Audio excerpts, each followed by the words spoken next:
Oh no! Wo bin ich hier gelandet?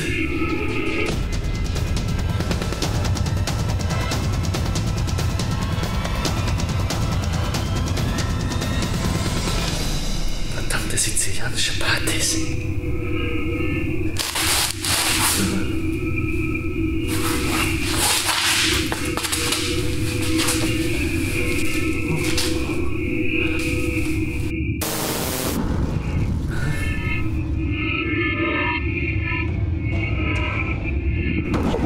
Vincenzo, du kennst mich nicht, aber ich kenne dich.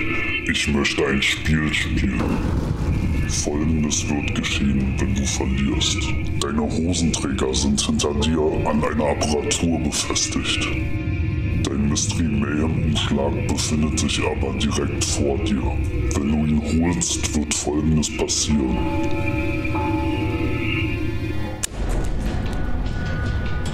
Jetzt musst du entscheiden, bleibst du stehen und tust nichts, wird der Umschlag in weniger als einer Minute vor deinen Augen verbrennen und die Halterung an deinen Hosenträgern fährt ganz langsam zurück. Oder du nimmst den Schmerz in Kauf und das Risiko, dass in diesem Umschlag ein Loserweight-Match steckt. Also entscheide schnell, du hast die Wahl.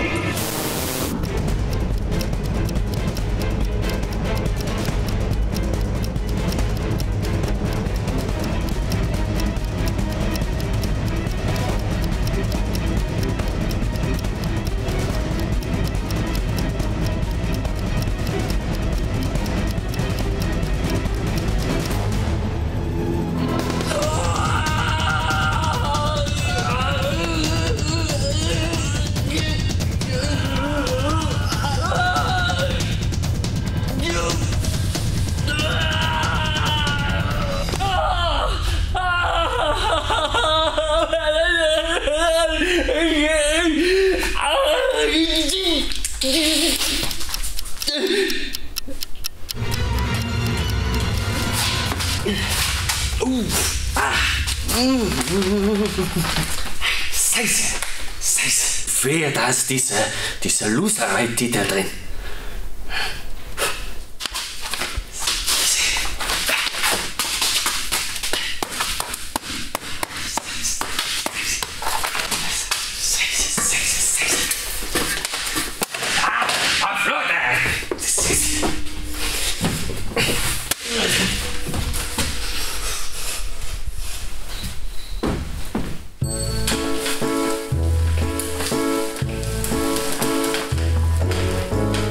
Slinky, bist du da? Slinky! Bedenke, du hast die... Du bist es? Und, was meinst du? Ob er den Loserweight-Umschlag hat? Keine Ahnung, aber ich habe so ein Gefühl. Wer denn sonst? Naja, also... Joe Hendry hat ja auch einen Umschlag, nicht wahr? Das wäre so super. Oder noch besser. Orlando Silva hat auch einen Umschlag. Oder warte. Senza Volto. Nein! Rambo! Das wäre doch total lustig! Ich muss los.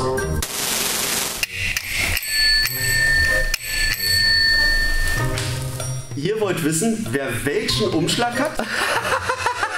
Dann seid ihr hier genau richtig, denn es geht los!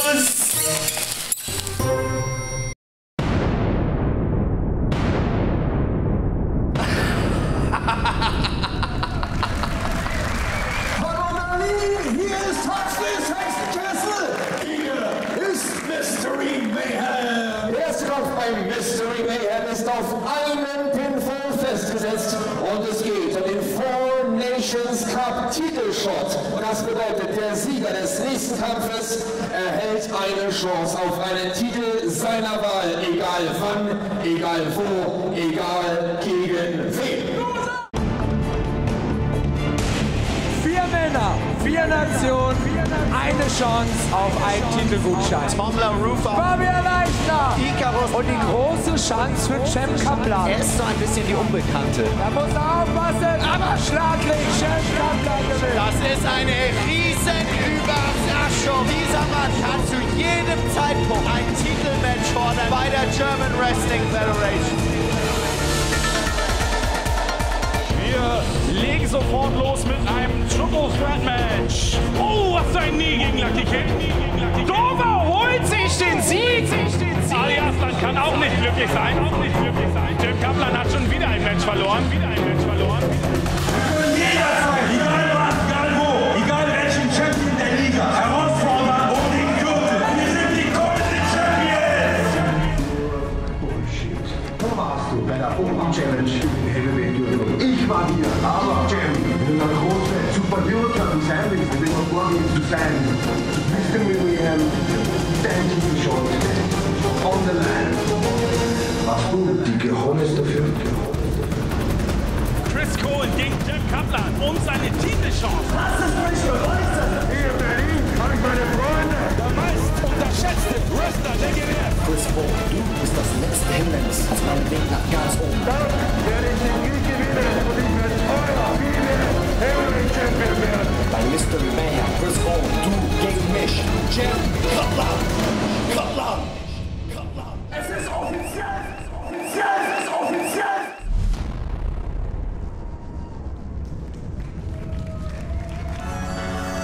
It is one of the most unpredictable nights of the year here in GWF. 5 mystery envelopes, 4 championships on the line, and some of the biggest stars in German wrestling about to compete at Mystery Mayhem. Dave Bradshaw here at ringside, and you are looking at the Austrian Wolverine, Chris Colen.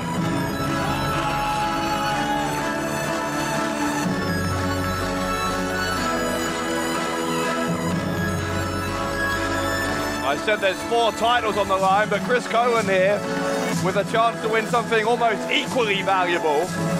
If he can defeat Cem Kaplan in this opening match, he will take away Kaplan's title opportunity at a time and place of his choosing that Kaplan won as a result of being the winner of this year's 4 Nations Cup.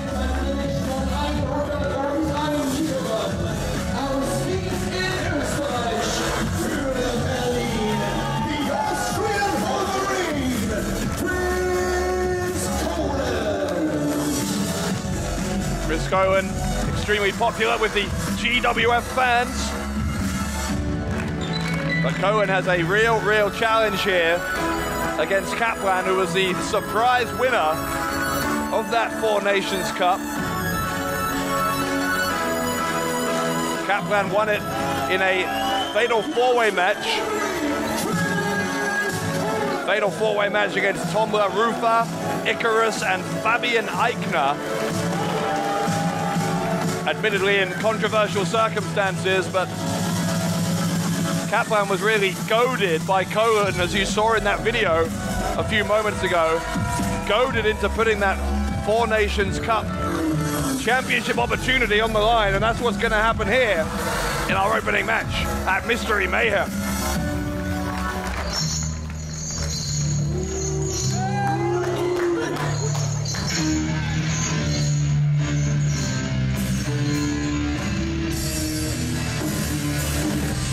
Well, you're listening to the music of the Sultan of Wrestling. A man who, as I say, shocked the world at Global Warning when he claimed the 4 Nations Cup.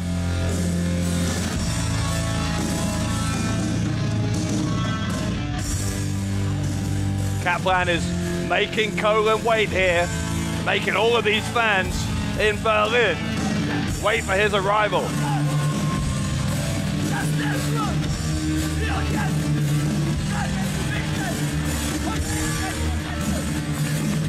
Kaplan looking extremely confident.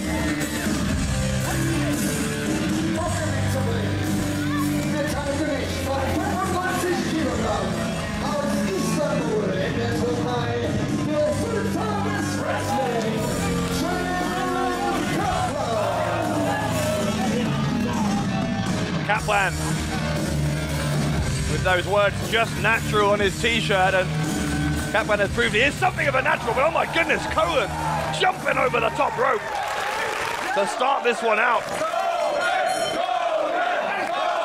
Kaplan is going to be forced to start this one on the outside of the ring here. Colen quickly bringing it back in and trying to send Kaplan to the ropes. Kaplan reverses to the Irish whip with the leaping back elbow from Colen.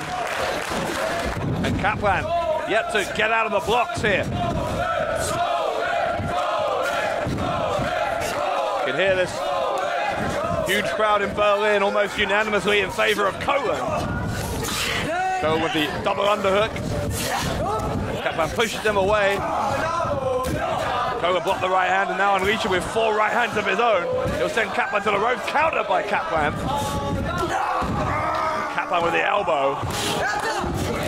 This one has begun at an electric pace, and if this is the kind of pace we can expect throughout the evening here, we are in for a hell of a night at Mystery Mayhem. Big backdrop from Colen. The Austrian Wolverine clearly on the ascendancy here. And again, there is a lot at stake in this one-on-one match. Cem Kaplan currently in possession of a championship opportunity at a time and place of his choosing. But that honor, that privilege will go to Colen. If Colen can defeat Kaplan here, will he get him against the leg? He just gets a 1 count. Colen, though, making his intentions clear, wants to put away Kaplan quickly as a snap suplex over into a pin, another 1 count. Elbow drop from Colen, and see what this young Austrian is absolutely relentless. This time a 2. Kaplan needs to find a way to get into this match and needs to do it quickly. Into the corner hard. Goes the Sultan of Wrestling. Kaplan puts his boot up as Colen comes running in after him. The leaping enziguri from Kaplan. And now it is Kaplan who seems to be a step ahead here. Ducks a clothesline from Colen, another shoulder block. Sends him down, a cover by Kaplan, the right shoulder of Colen goes up.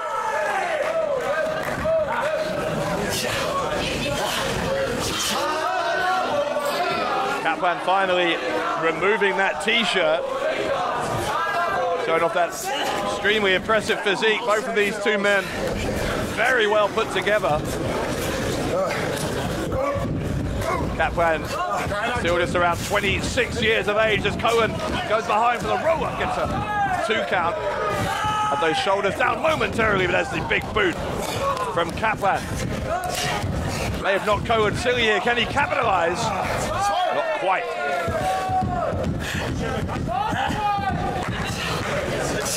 Once again, we are at the start of what promises to be and historically has been one of the most unpredictable nights on the GWF calendar.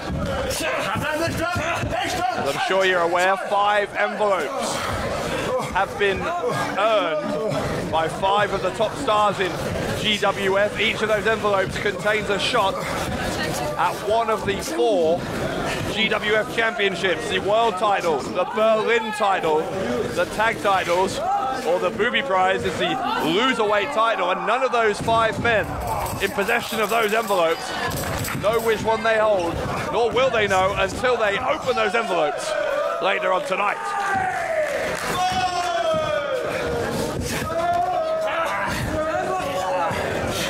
Pin attempt got a 2 count for Kaplan. He's now locked in a sleeper hold, trying to wear down this big Austrian.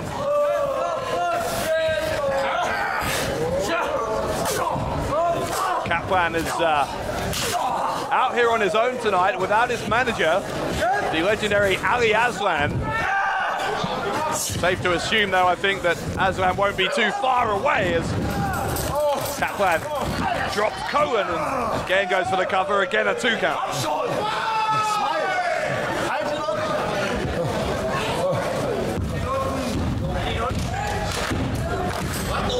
Colen trying to strike the mat to get the crowd behind him here, trying to feed off the energy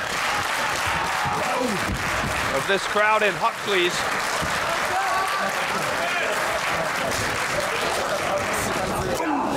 Those strikes from Kaplan are very clearly finding their mark. Colen is starting to be worn down by this Sultan of wrestling. Turkish wrestling royalty is what Cem Kaplan sees himself as. It's caught in the crossbody by Colen, who hooks the left leg. It was using that right leg that Kaplan was able to kick out. Kaplan with an American football style tackle sends Colen into the corner. Forearm to the face after the shoulder thrust.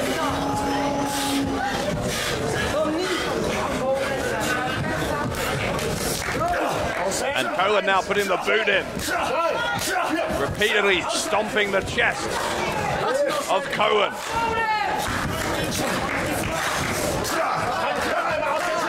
Credit where it's due, you know, to Cem Kaplan. He has been able, after that flurry of offense at the start of this match from Colen, to find his way back into this. And over these last few minutes, you've got to say it's been Kaplan who has dominated this.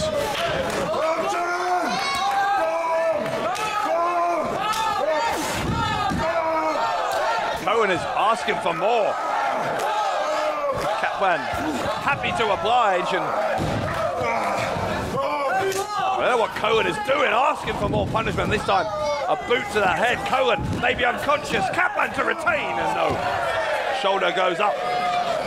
And Colen's chance to win that Four Nations Cup championship opportunity is still there, but it is hanging in the balance right now.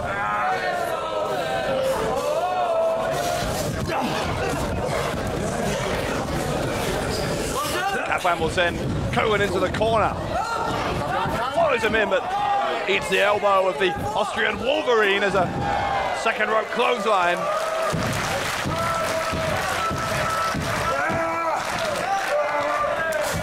Big strike in the corner from Colen. And another one. Colen is unloading here on Kaplan.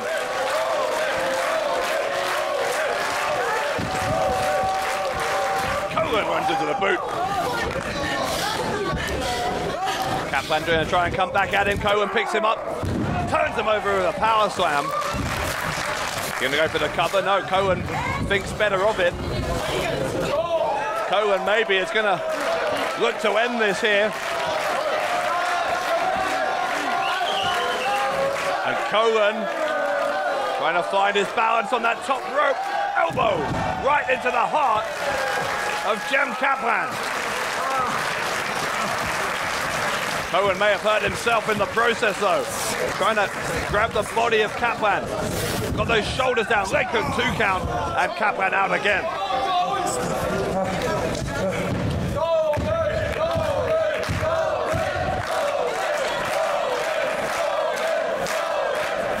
Colen again enjoying rowdy and loud support from the fans here. As that running senton splash right into the ribs of Kaplan.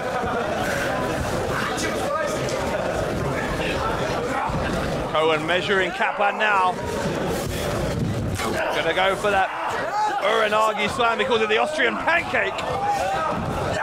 Kaplan, an exploder suplex. Kaplan. Pick him up, slams him down. Kaplan caught Colen by surprise. Oh, Colen only kicked out with a 1/10 of a second to spare.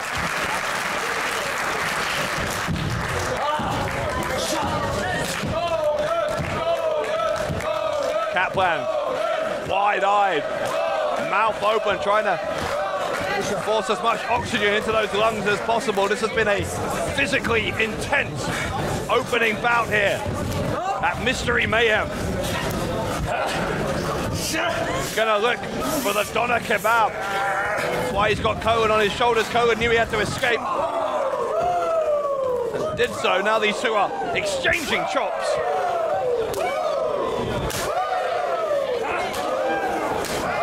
These two, wow. The power of these strikes is something else. A chop fest in Berlin. Goodness me, my word. Colen and Kaplan. Step to the discus lariat, discus forearm, and then instead, Colen went for the Wolverine's hand. Kaplan with a boot to the side of the head. Oh God. Bouncing off of the ropes, the clothesline from Colen. Both men crumple to the mat, absolutely exhausted. What an opening match here.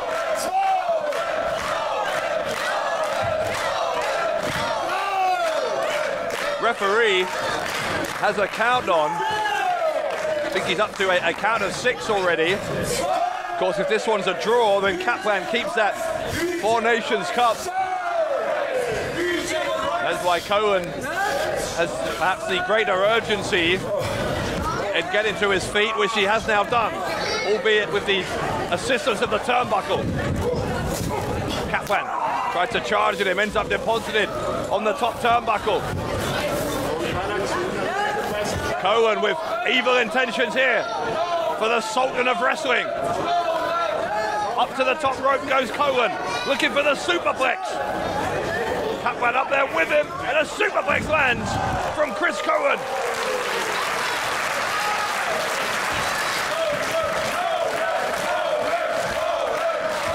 Colen will look for the cover. He's got both legs tied up, and oh my goodness. And a 1 count. Kaplan found a way out. Made sure his shoulders didn't stay down for long. And now, as you see, Ali Aslan clearly concerned about his protege's prospects here. Oh God, Austrian pancake. Austrian pancake by Colen and Aslan. Aslan made the save.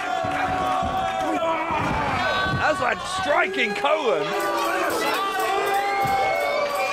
When the referee has absolutely every right to disqualify Cem Kaplan, but Colen clearly doesn't want that. Referee is going to let this go. He's going to demand, though, that Ali Aslan exit the ring. But Aslan, though, may have been a difference maker here.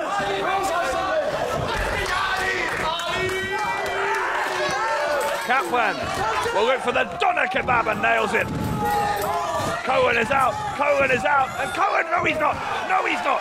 Kick out on 2 by Colen. Kaplan in utter disbelief.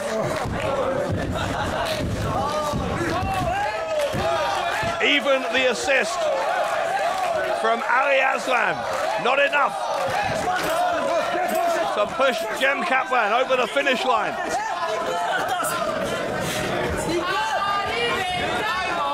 Kaplan having words with his mentor there, and maybe he's gonna try and hit that doner kebab a second time. Again, Colen onto the shoulders of Kaplan. If he hits it a second time, surely it's over. Colen trying to wriggle his way free, but hang on now. He's ended up in an awkward position on the back of Kaplan. Kaplan may be looking for an inverted tombstone. Instead, oh, got it. He got it. The Wolverine's hand by Colen. The cover by the Austrian Wolverine. And Colen beats Kaplan. Colen beats Kaplan.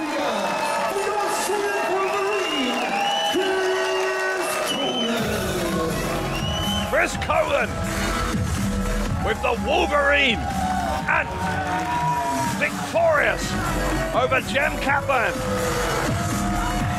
And Kaplan, who was goaded into this match by Colen in the build-up to Mystery Mayhem, has now forfeited that championship opportunity at a date and time of his choosing.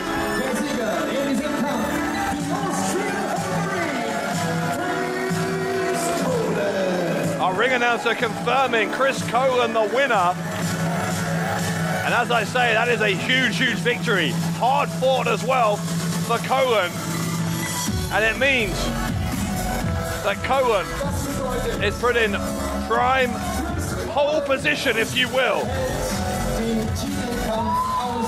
as far as the GWF World Title scene goes.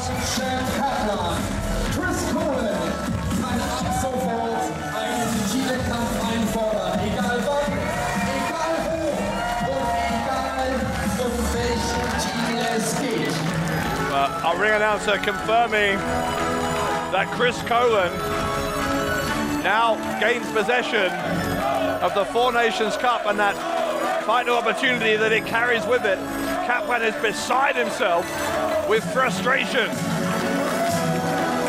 But the fact remains that there is a huge news story here in the opening minutes of Mystery Mayhem 2017.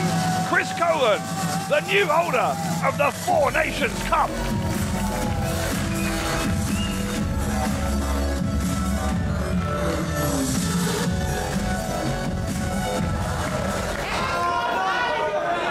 And this post-mortem for Ali Aslan and Cem Kaplan is not going to be a pretty one. It was against Aslan's advice that Kaplan took this match. Kaplan overruling Aslan, wanting to prove his worth by taking the match. And Aslan, look at this, Aslan slapping Kaplan.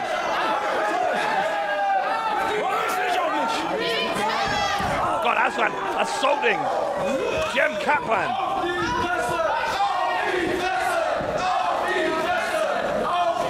Kaplan just taking it.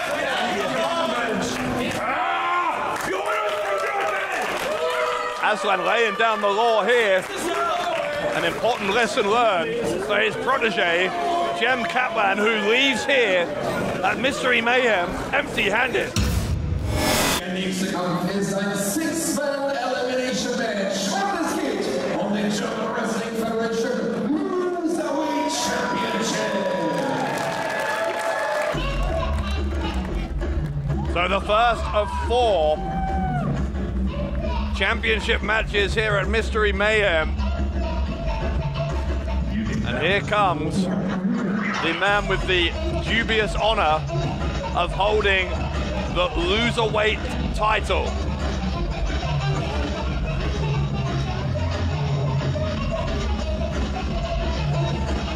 There he is, Slinky, who gained that championship after being defeated just a couple of weeks or a few weeks ago by Rambo.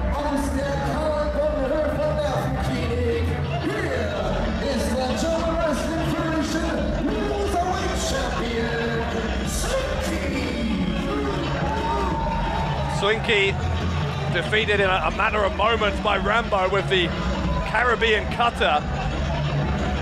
Und jetzt wird es spannend. Denn wir schauen, wer hat den Umschlag gezogen mit der Chance auf den GWF Loserweight Championship.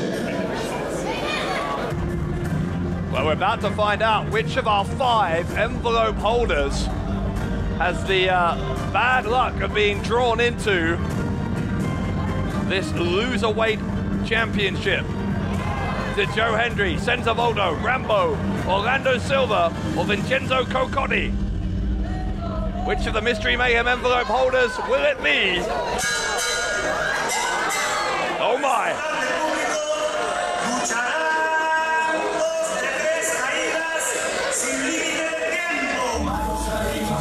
The man from Mexico City, Orlando Silva,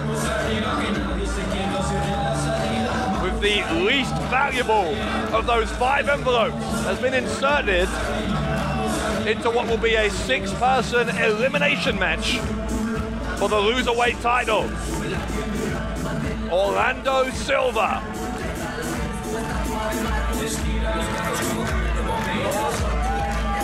Gonna be disappointed, putting on a brave face here.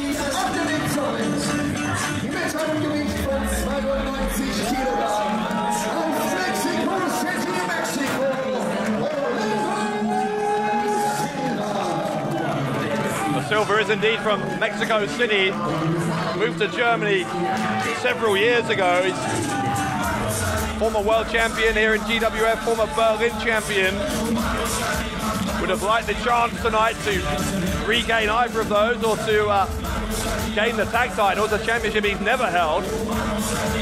Instead though, he has the consolation prize, if you can call it that, of competing in this very unique 6-person elimination match. I say unique because the Loserweight title, the Loserweight title is awarded to whoever loses a title opportunity. And so, under the rules of this elimination match, if you win a pinfall or a submission, you are eliminated. We'll keep going until one of these 6 men has not won a single decision and all other 5 have. Here comes a man from Chernobyl, the very mysterious Eric Kruger.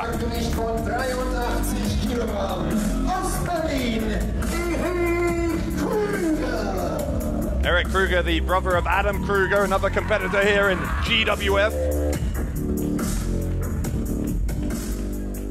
And he'll be looking to avoid, as will all of these 6 men,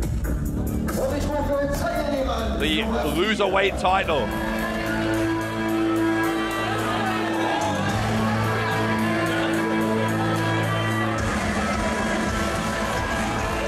Well, here comes Slim Jim, the tag team partner of Slinky. Collectively, they are known as the Purple Star Circus, and an advantage for Slim Jim and Slinky, a real opportunity for Slinky to get himself rid of that Loserweight title, because he has reinforcements in the form of Slim Jim.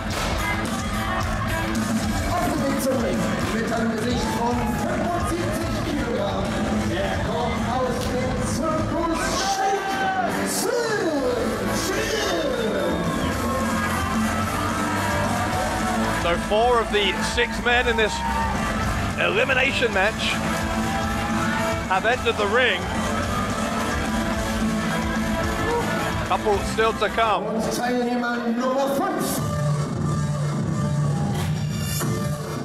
And this is a very strange man. Marcel Kerber. I guess the best way you can describe him is he is a mini version of the GWF World Champion, Pascal Spauder. Mimics him in every way.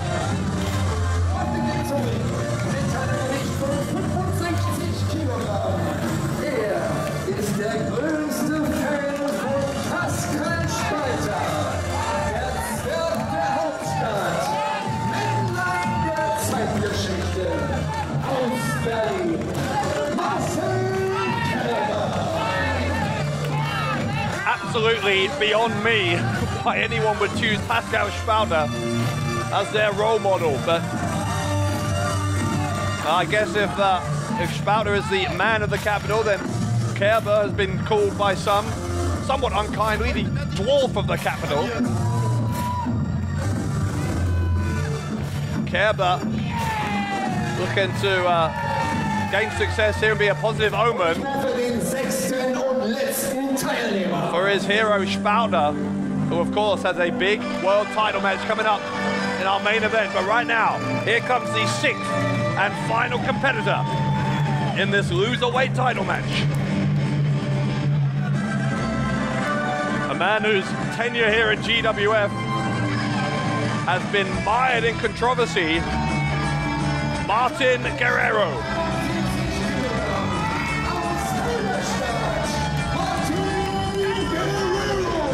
Martin Guerrero, of course, a famous YouTuber here in Germany, and was given a GWF contract by our new president, El Comandante Rambo.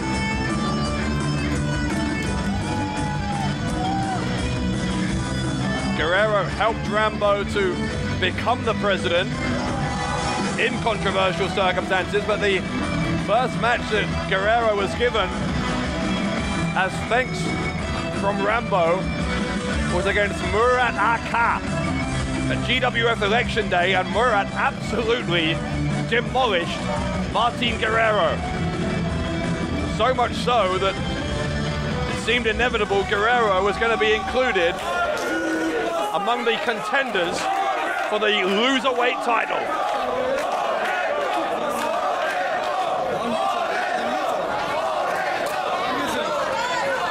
So once again, the rules here in this slightly bizarre championship match. It's an elimination match, but in many ways, a reverse elimination match.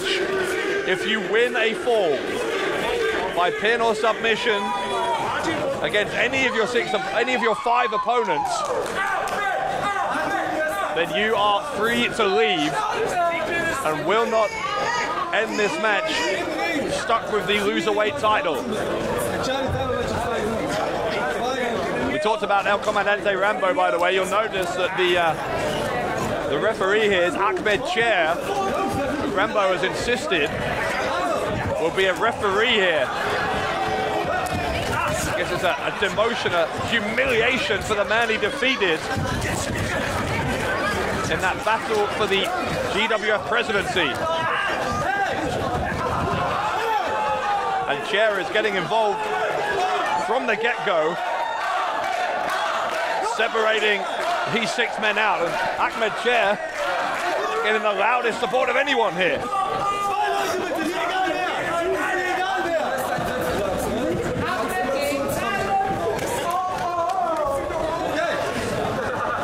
All right, now finally the bell rings and we're officially underway.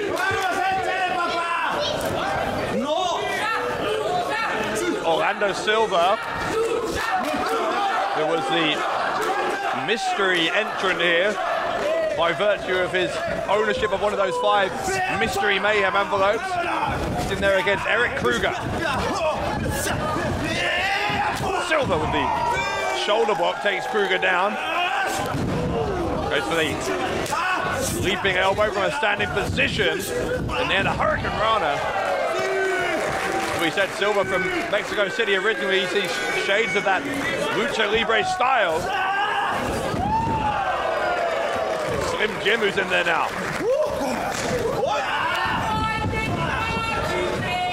You see there are 4 men in the corners. So 2 men legal at any time. Anyone can tag anybody else. Attempted a roll up by Slim Jim on Silva. Double knees from Slim Jim, and the tag made to Marcel Kerber.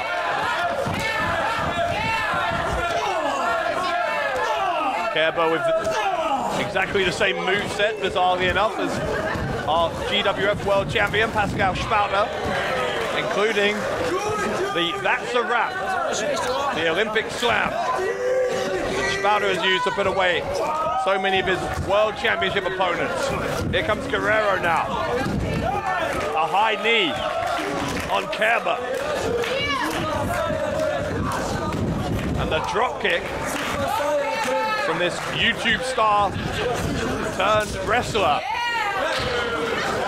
As in comes finally the reigning Loserweight champion, who instantly got caught in a crucifix by Guerrero. Guerrero leaps up with a big splash, knees up by Slinky. Slinky will attempt a backslide, gets the shoulders down, but Guerrero rolls his way through, shoulder roll, and tags in Slim Jim, much to the annoyance of one half of the Purple Star Circus. And in fact, now this is interesting. This is interesting. Slinky and Slim Jim, tag team partners, supposed to compete. Slim Jim with no interest in competing against his partner. Slinky called him a chicken. In the end, Slim Jim got shoved back in a 2nd time now.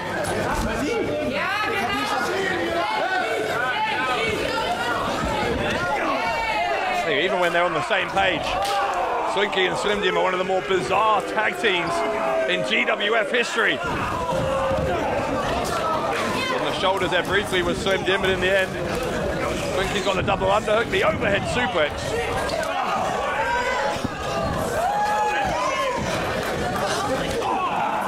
Now Slinky with the shoulder thrust. These two tag team partners are proving it's every man for himself. All 6 of these men wanting to avoid the loserweight title. Slim Jim over the top. Tried to take out Slinky and Silver in the end. Orlando Silver took the brunt of that. Again, Slinky gaining the loserweight title after being defeated by Rambo. Here comes Kruger. Running cannonball off the apron. Rambo, by the way, was only holder of that loserweight title. God, here comes, oh my, look at that. There comes Kerber. Kerber got caught and deposited on his feet, and now quadruple teamed.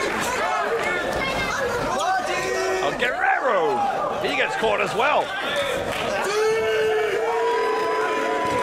Here comes Orlando Silver, and finally all 6 men go down. As I was saying, Rambo only held the loserweight title after being defeated in an upset by Vincenzo Coccotti. In the process, not only did Rambo gain the loserweight title, but he lost the Berlin title as well. So not one of the greatest days in the career of the now GWF president, El Comandante Rambo.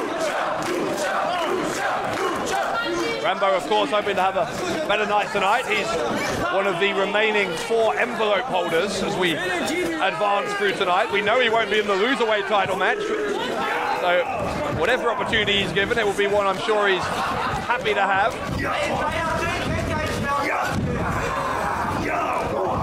Kruger with a headbutt to Slinky. All 6 men still active at the moment in this elimination match. Big slam from Kruger. The cover, and he got it. The cover, enough for Kruger to eliminate himself. Silver with a big splash off the top, and Silver's out as well. Oh, now big splash, but Slinky with a roll-up. Slinky, oh! Slinky surprised Slim Jim. Wow, action coming thick and fast. So Slinky, we now know, will not leave here as the loserweight champion. Kruger ist ausgeschieden und Orlando Silver ist ausgeschieden. Das heißt, die werden den Titel der Schande schon mal nicht tragen müssen. 3 Mann bleiben im Match. Slim Jim, Martin Guerrero und Marcel Kerber. With our ring announcer confirming there, 3 of the 6 in quick succession, managing to escape this match. We're left with Martin Guerrero, Marcel Kerber, and Slim Jim. Kerber and Slim Jim apparently gonna team up here. At least they were temporarily. That was a very temporary alliance against Guerrero. Kerber crossbody. The cover. Kick out on 2 by Slim Jim. The left shoulder goes up. Where is Guerrero going? Guerrero is still in this match. As you see, Kerber mimicking the GWF World Champion.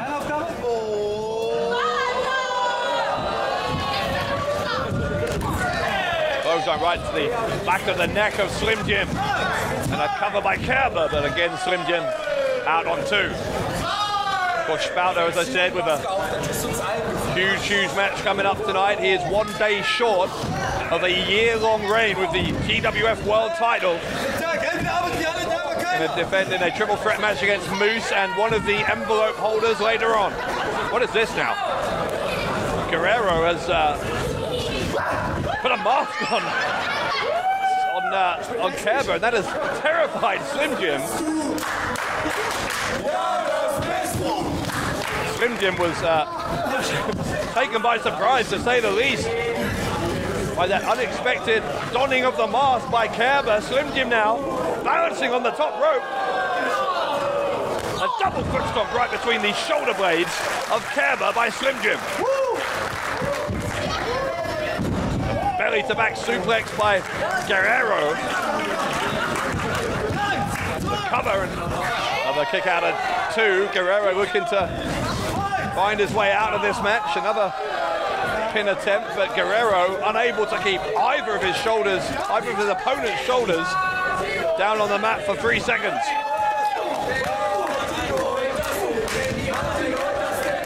Kerber sends Guerrero to the ropes. Another big crossbody. Doesn't try for the pin. Again, he'll try to rest his whole body weight on the back of the neck of Guerrero.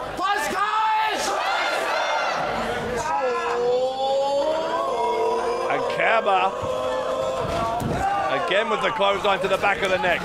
Again with the cover. Kick out by Guerrero. Guerrero is faring slightly better here than he did against Murat Aka. Slim Jim, though, is mocking Kerber.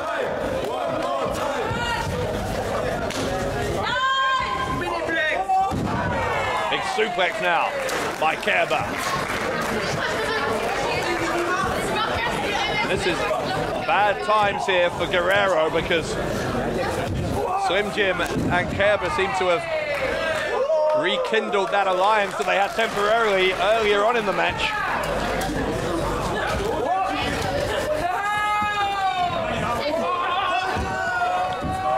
Gonna try for the double suplex. Guerrero trying to counter, wasn't able to do so. Guerrero simply didn't have the power in his body to lift up two men, and Guerrero is trying to crawl his way out of this, but hey, this young man, Martin Guerrero, is in real danger of leaving here with the Loserweight title right now.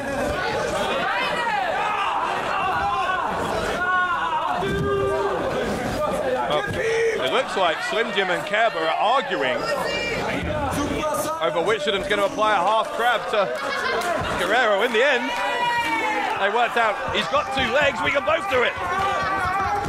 And a tap out by Guerrero. Now hang on. Oh my.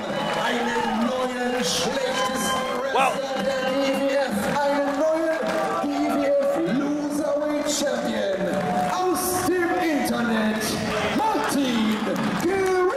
wow, what a decision by referee Ahmed Chair. And you've got to say, this is redemption, vengeance, if you will, for Ahmed Chair. Guerrero was at least partly responsible for Chair not beating Rambo to the GWF presidency. And Ahmed Chair awarding that submission to both Kerber and to Slim Jim.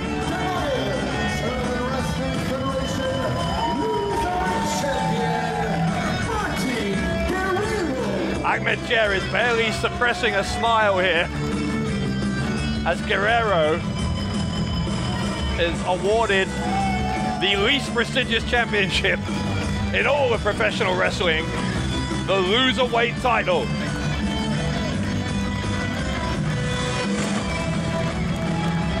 The only time in the wrestling world you see someone being given a championship belt, have it fastened around their waist, and leave without a smile on their face.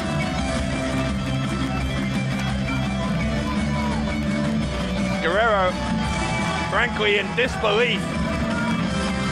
That double submission from Kerber and Slim Jim. Ahmed Chair more than happy to register the double submission, and Guerrero, the Loserweight champion. Der nächste Kampf ist auf einen Pinfall festgesetzt. Auf den Weg zum Ring. Something of an international dream match here. And this man, formerly one half of the Young Lions, has promised a 5-star wrestling clinic. And he may be right, this one really could steal the show here at Mystery Mayhem.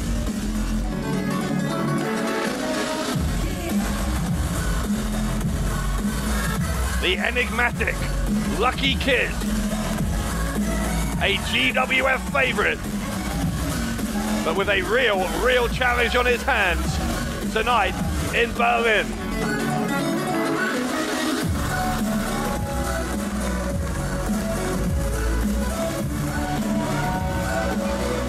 Hard to believe Lucky Kid still just 24 years of age. Mit einem Gewicht von 83 Kilogramm. Kommt aus dem Großstadtdschungel von Berlin.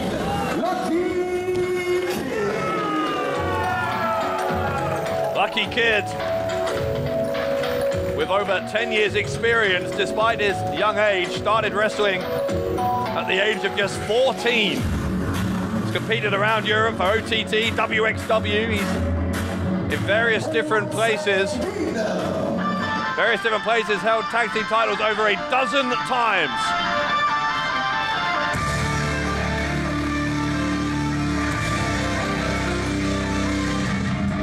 But he's up here tonight against one of the best in the world.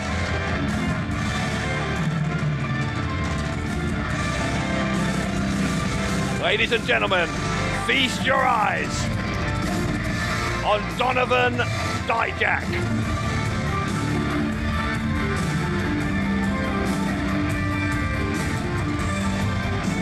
He is 6 feet 7 inches tall, 270 pounds.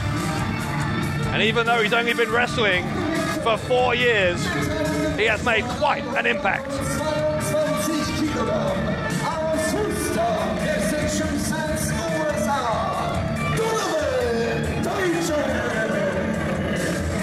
Donovan Dijak has spent most of that, or a good portion at least, of that 4-year career competing in Ring of Honor in the United States. He's a young man from Worcester, Massachusetts, right near Boston. So very much a transatlantic challenge here, the United States versus Germany. And Dijak, the latest in a string of international stars to come and compete against the best here in GWF.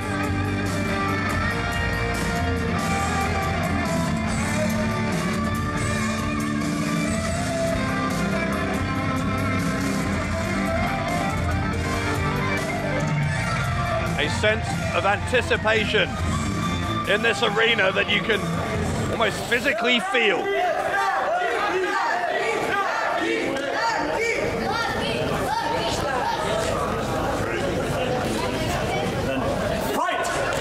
The bell has rung. We're underway, and as you see, Lucky Kid standing almost face to face with Dijak. You can see just how huge this young American is. Lucky Kid is by no means a small competitor, but giving away at least, what, half a foot or more to Dijak.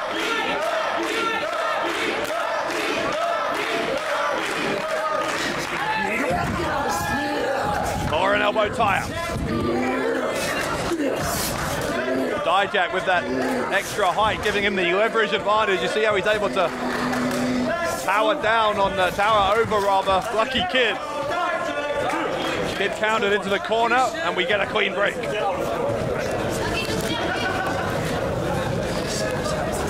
Lucky Kid still in many ways trying to find his feet in this new phase of his career.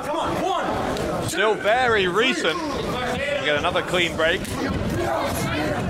Still very recent that Lucky Kid has broken up from his longtime mentor and tag partner, Tarkan Aslan.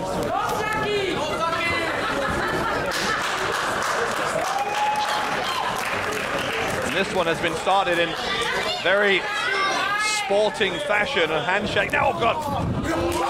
Spoke too soon. Dijak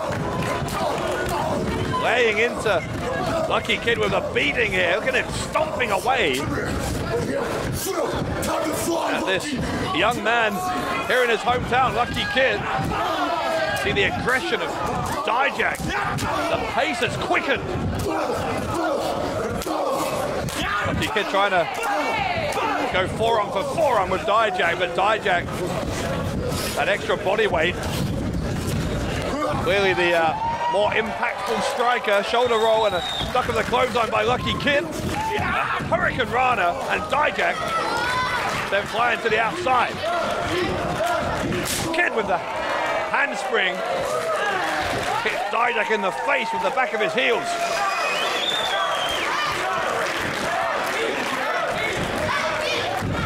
Kid now on the apron. Running kick again into the face of this 6'7" American.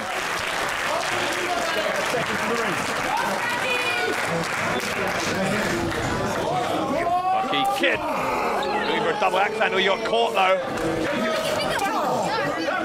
Dijak maybe looking for a choke slam. We've seen him hit a choke slam into a backbreaker many times in his career. Oh God. That backfired for Dijak. Tried to send Lucky Kid face first into the ring post. In the end, it was Dijak who went face on steel.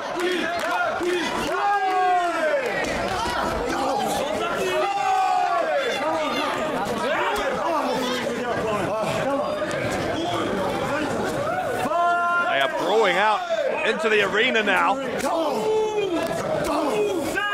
The referee has a count on. He's reached a count of 6. Obviously, we don't want this to end so quickly in a double count out. We hope the hope the referee will show some common sense here. And I think, to his credit, that is what the official is doing. Where is Dijak going? Oh, Dijak on a guardrail. Donovan Dijak, what is this? Dijak moonsault.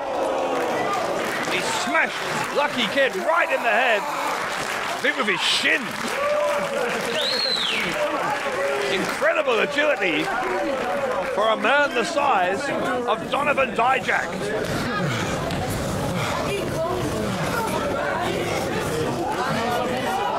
Referee is imploring Dijak to bring this back into the ring. Dijak eventually complies.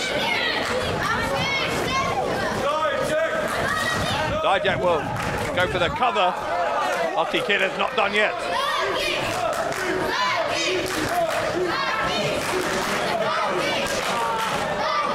Kid with apparently some damage to his left shoulder. You can see he's holding that very gingerly as Dijak, oh God, looked like a vertical suplex. In the end, he just ended up throwing Lucky Kid across the ring like a rag doll. The cover, the 2 count and the kick out.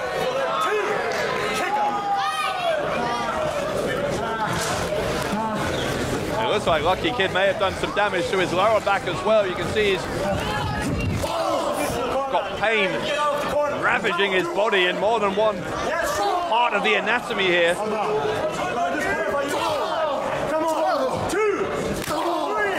Dijak is essentially ignoring all of the instructions of this referee, who was threatening momentarily just a second ago to disqualify Dijak. Dijak, those knees into the jaw of Lucky Kid. The cover now puts his body weight right on down on the shoulders, and Kid having to exert an enormous amount of energy to kick out of that. What's that? Exactly. A little bit of cockiness seeping into the game here of Donovan Dijak, who, it has to be said, has reason to be confident. He is describing Lucky Kid as a joke. I can promise Dijak that Lucky Kid is anything but a joke.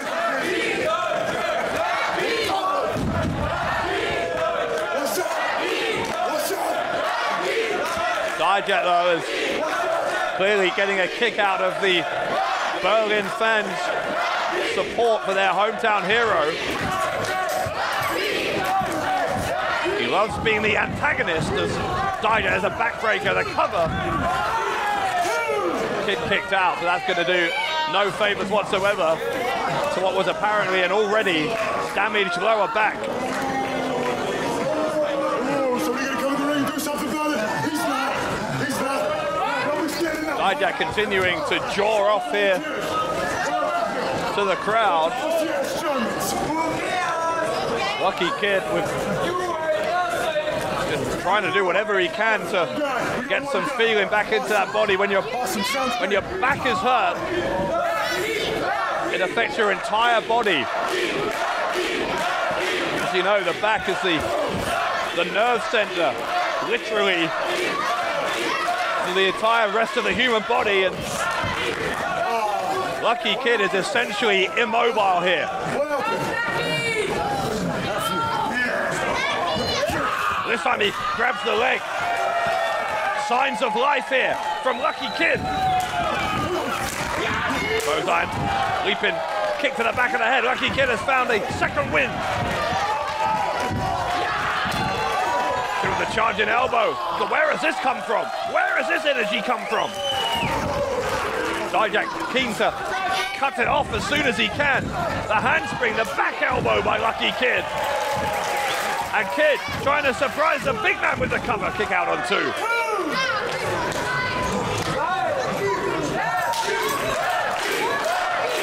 This crowd has been energized by this sudden resurgence from Lucky Kid.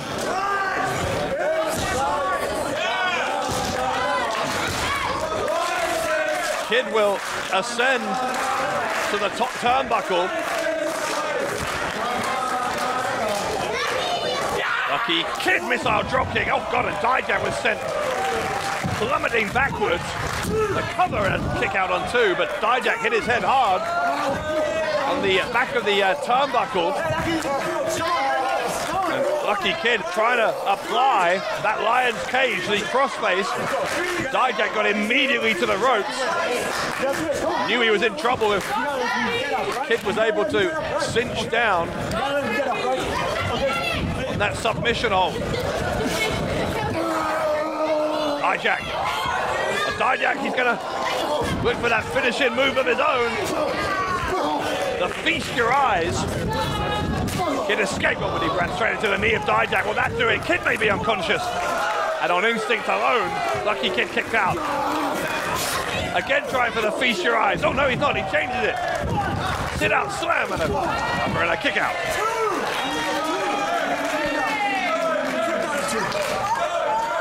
The shoulder went up. Dijak thinks it was a 3 count. Lucky Kid and Donovan Dijak, both of them trying to hit their finishing moves. Lucky Kid trying for the lion's cage. Dijak looking for the feast your eyes. And now what's this from Dijak? He is lining up Lucky Kid.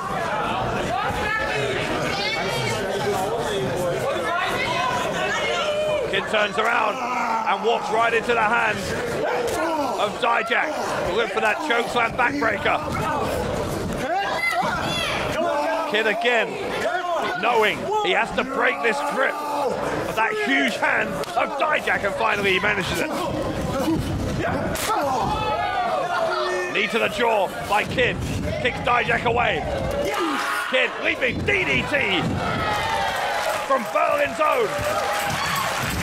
The cover by the former young lion, and the right arm of Dijak keeps him in the match.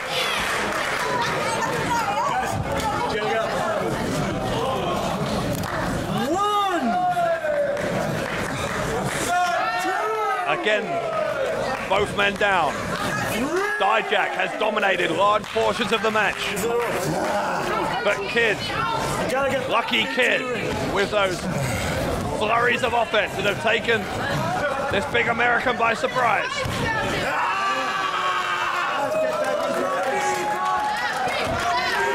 Both men now on the ring apron. A dangerous place to be, the hardest part of the ring, and of course, a big drop down to that hard arena floor. Get back into the ring, I have to counter. They are exchanging forearms on the ring apron.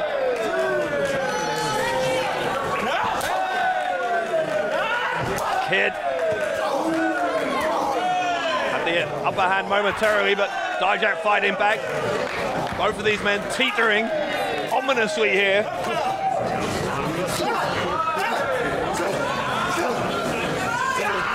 Kid with a defiant roar here, but hang on a second. Oh God. Oh no, no, no, no. Dijak. Oh God, Dijak. He's got Kid by the throat. He's got Kid by the throat. Kid is trying to counter. Dijak with Kid in the wheelbarrow position. Lucky Kid doing whatever he can to get away. Oh God. Oh my. The Lion suplex by Lucky Kid on the ring apron. Goodness me. Dijak and Lucky Kid both down after the Lion suplex right on the corner of the ring. How on earth is Donovan Dijak moving?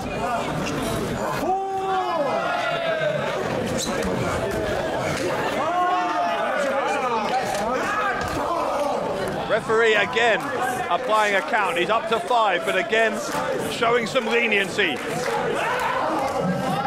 These two are apparently disappearing here up the ramp. Where are they going? From Dijak's perspective, I think he's just trying to get as much distance as he can between himself and Lucky Kid.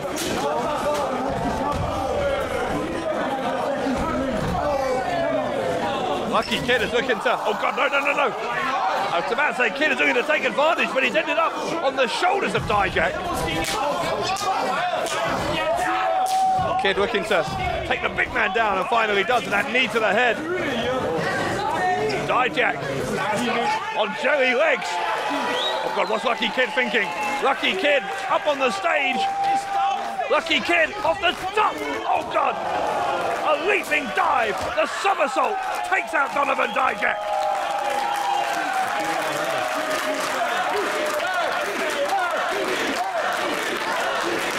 Hell of a match here between Lucky Kid and Donovan Dijak. Dijak again trying to crawl away from Lucky Kid, and will that daredevil move off the stage be the turning point here for Lucky Kid?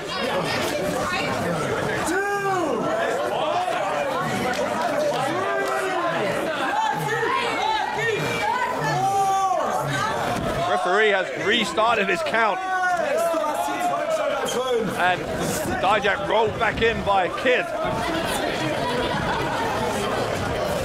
Lucky Kid, springboard, caught, oh God, caught by the throat.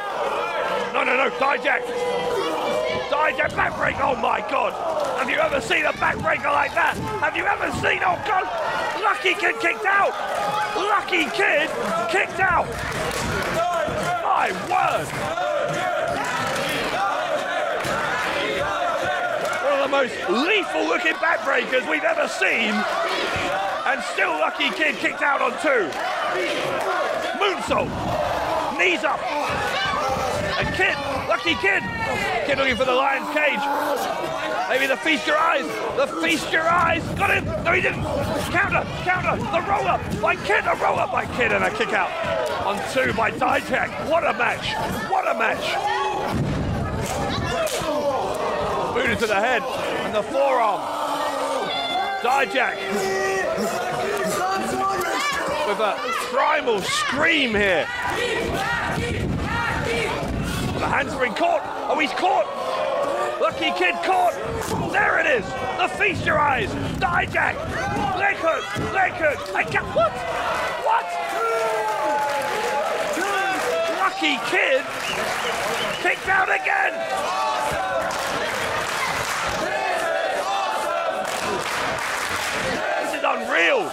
Never mind awesome.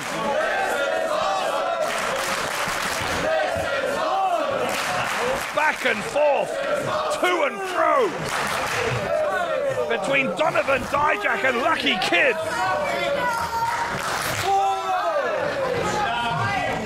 This is absolutely everything it promised to be and more.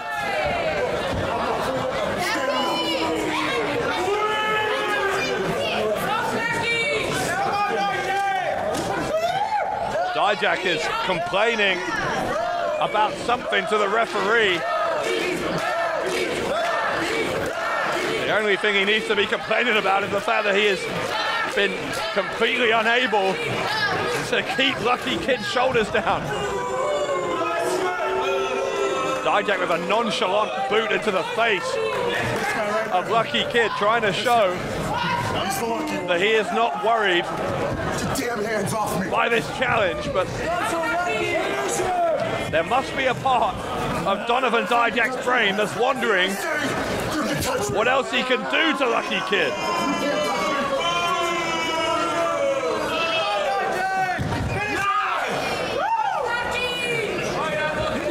Dijak is throwing something of a temper tantrum here. He's trying to reassert his dominance. But Kid is refusing to yield. A battle of wills now. A psychological match here.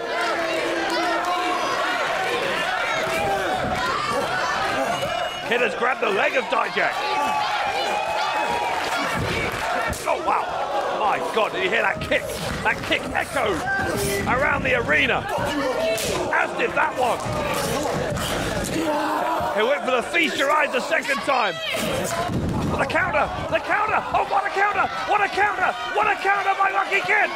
Into the Lion's Cage by Lucky Kid. My God, what a counter. In the middle of the ring. The tap out, the tap out. Lucky Kid defeats Donovan Dijak. Good God. What a war. What a war. Lucky Kid with one of the greatest counters you're ever likely to see. Converts the feast your eyes into the Lion's Cage and forces this American giant, Donovan Dijak, to tap out here at Mystery Mayhem.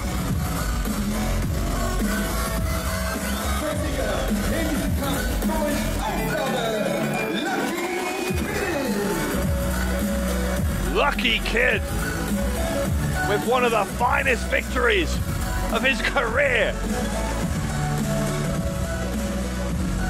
Goodness me, I'm breathless. That was exhausting just to watch. Imagine being a part of that. Donovan Dijak and Lucky Kid. It was billed as an international dream match, and it more than lived up to the hype.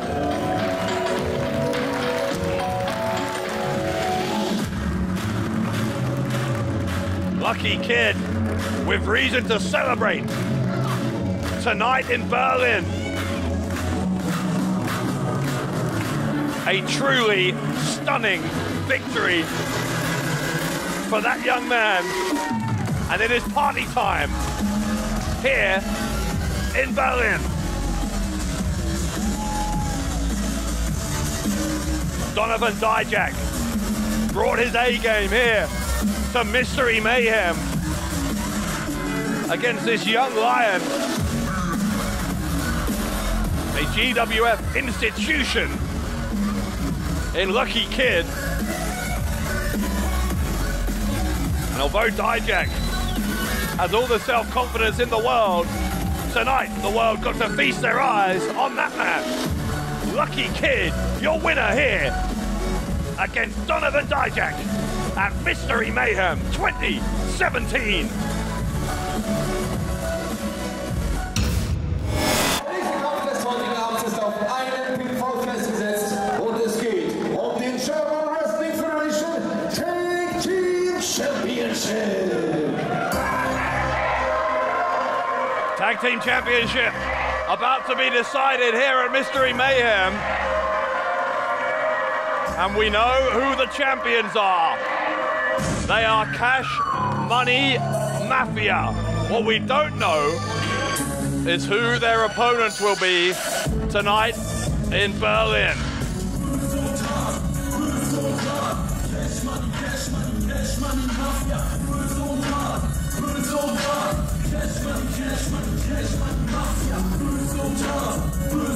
They are both over 2 meters tall. Cash Money Erkan, the Golden Boy, and Murat Aka in their second reign as GWF Tag Team Champions, having beaten the British Youngblood Jake McCluskey and Bruce Sterling. How long will they hang on to those championship belts? It's going to take a hell of a team to dethrone the champions, but whoever they're facing tonight will have the advantage, of course, that Cash Money Mafia have had no time to prepare for their opponents here tonight. Auf den Weg zum Ring mit einem Gewicht von 130 Kilogramm, der anatomische Koloss, Murat Aka. Sein Tag-Team-Partner mit einem Gewicht von 97 Kilogramm aus dem Kosovo. The Golden Boy, Mr. Amarat,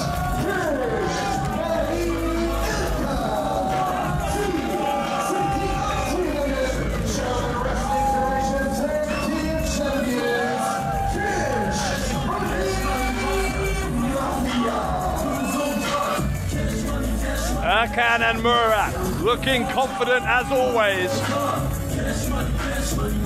They have made those tag team championships their own.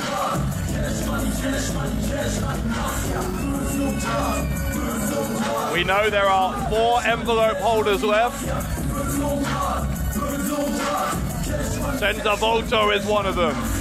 Joe Hendry, one of them, of course. El Comandante Rambo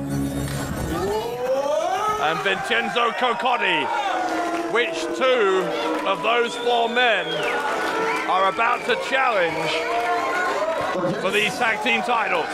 Schauen wir auf die Leinwand, denn es wird spannend.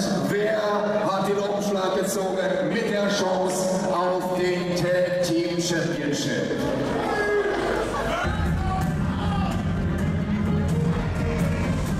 We're about to find out the identity of the first of the 2 challengers.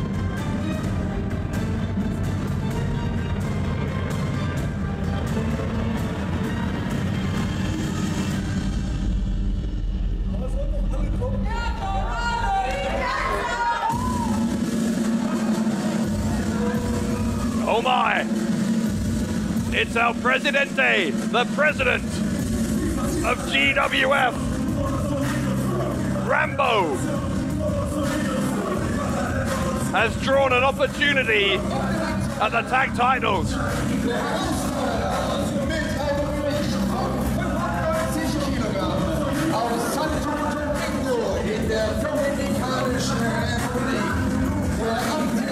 President der German Wrestling Federation, Presidente Rambo won his Mystery Mayhem envelope in a tag team match alongside Pascal Spouter against Ahmed Chair and Crazy Sexy Mike. Rambo pinned Chair with a Caribbean cutter on a chair. As a result, he was handed the envelope. Rambo looking a little bit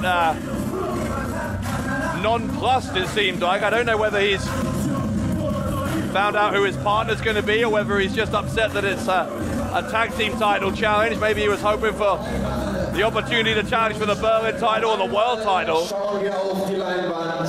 Wer darf gemeinsam mit Rambo um den German Wrestling Federation Tag Team Championship der Cash Money Mafia antreten? Wir sind gespannt. It's absolutely not a consolation prize to be challenging for the tag titles. The tag team division here in GWF is one of, if not the finest anywhere in the world. But who is the partner of the President?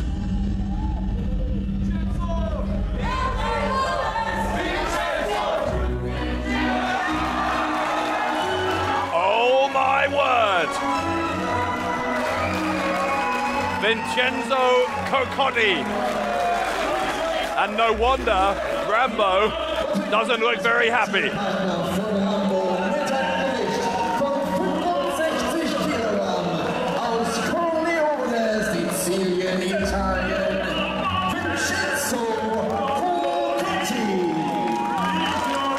Well, Coccotti and Rambo have a very interesting recent history, and that is why Rambo is not very happy at his the partner that fate has dealt him here. At the start of this year, Vincenzo Coccotti was the Loserweight champion, but he held that championship for over a year before defeating Rambo at Chaos City earlier this year. In the process, Rambo became Loserweight champion, and Coccotti took away Rambo's Berlin title.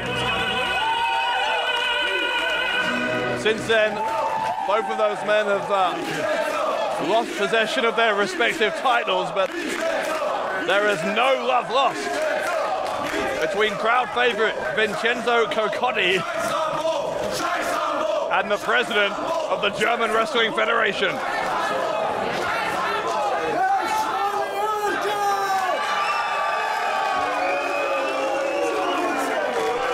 Coccotti clearly the crowd favorite among the 4 men in the ring. Although the tag team champions have an element of the crowd who are supporting them here. And in fact, it'll be interesting to see how these great fans here in Berlin react to this tag team match, because of course, as much as they are firmly behind Coccotti, there is very, very little support for El Presidente, for Rambo.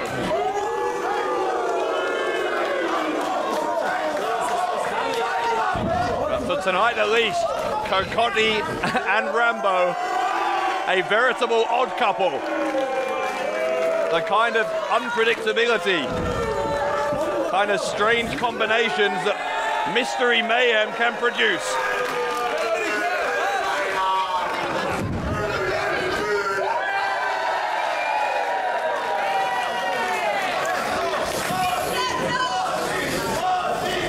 Well, there's a lot of playing to the crowd going on at the moment, but sooner rather than later, these 2 men, Rambo and Coccotti, are going to have to stop with the popularity contest and start working out how on earth they are going to coexist as a team here to face a very, very dangerous combination. Look at the size difference between both challengers and the tag team champions.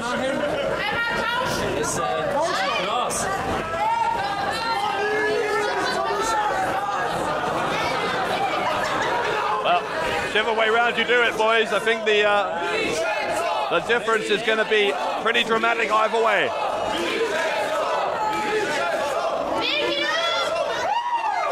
Presidente, können wir vielleicht doch wieder zurücktauschen?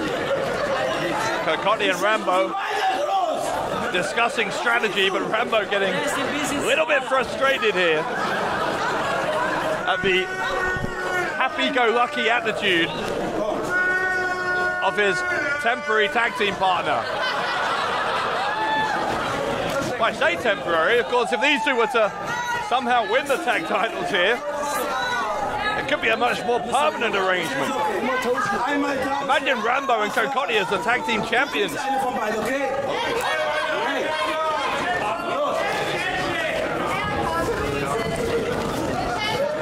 Rambo has left the ring. He's left Coccotti in there. Coccotti not showing any fear against these 2 much bigger men, although Now he sees that Rambo, frankly, has left him to it.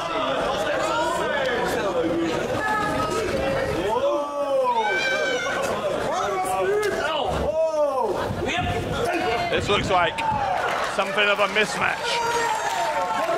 Cross-body attempt from Coccotti going nowhere fast. And Rambo with zero interest, apparently, and being a productive tag team partner for Coccotti.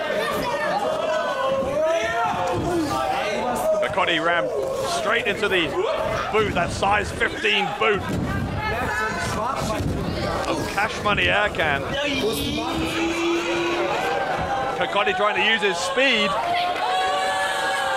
Take down Murat, but Murat looks like he is, I was about to say, looks like he's thoroughly in control, but maybe Murat made a little bit dizzy there. Finally, Rambo is tagged in. Rambo will try for the suplex on Murat, but Murat with that height and leverage advantage counters a suplex of his own. Tag into Cash Money Air Can, the golden boy, Mr. Uppercut.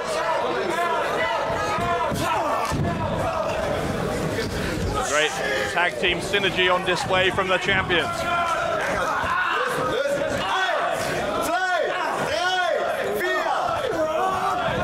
Aircan will go to the ropes. Body weight comes down on top of the throat of El Presidente.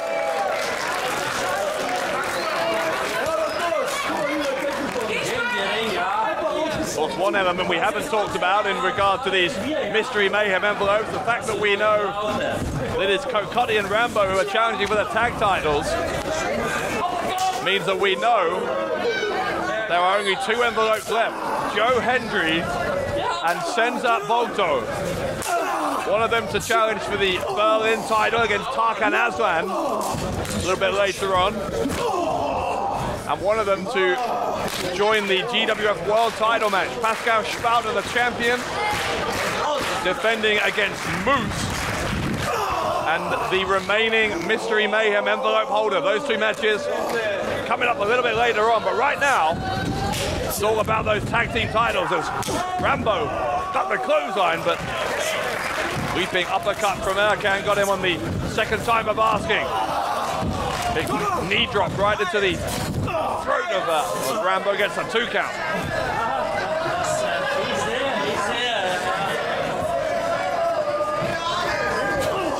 Rambo sent face first into the turnbuckle.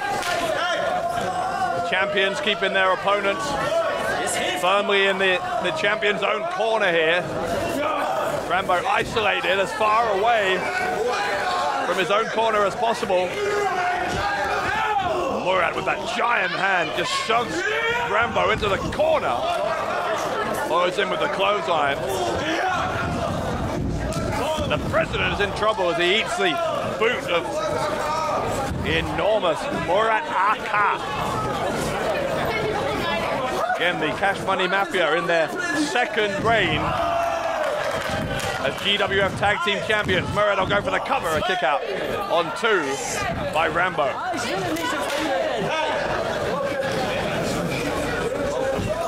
Erkan's gonna come back in here, and you see a very slow, very deliberate pace now being set by Erkan and Murat.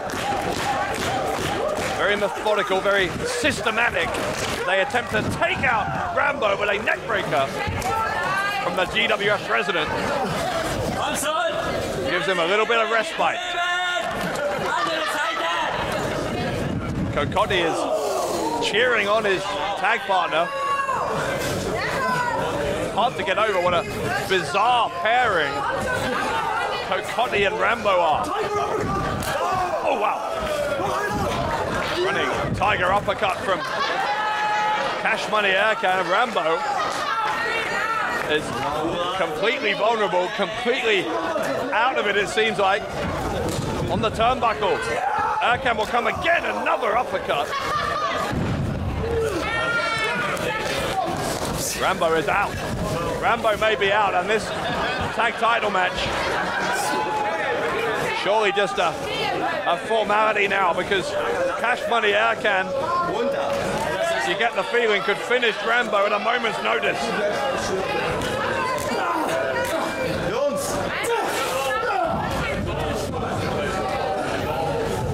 Aircan goes to the corner, trying to mock Coccotti, and he's drawn him in, allowing Murat and Aircan to go for the double team here. Referee was distracted. He's back in now, but it's too late, because hang on now. Hey, what is this? Coccotti looking for the double power bomb, and that is ambitious. Very ambitious by Coccotti. Oh God, it worked! Oh my God! Coccotti can't believe it. How did he pull that off?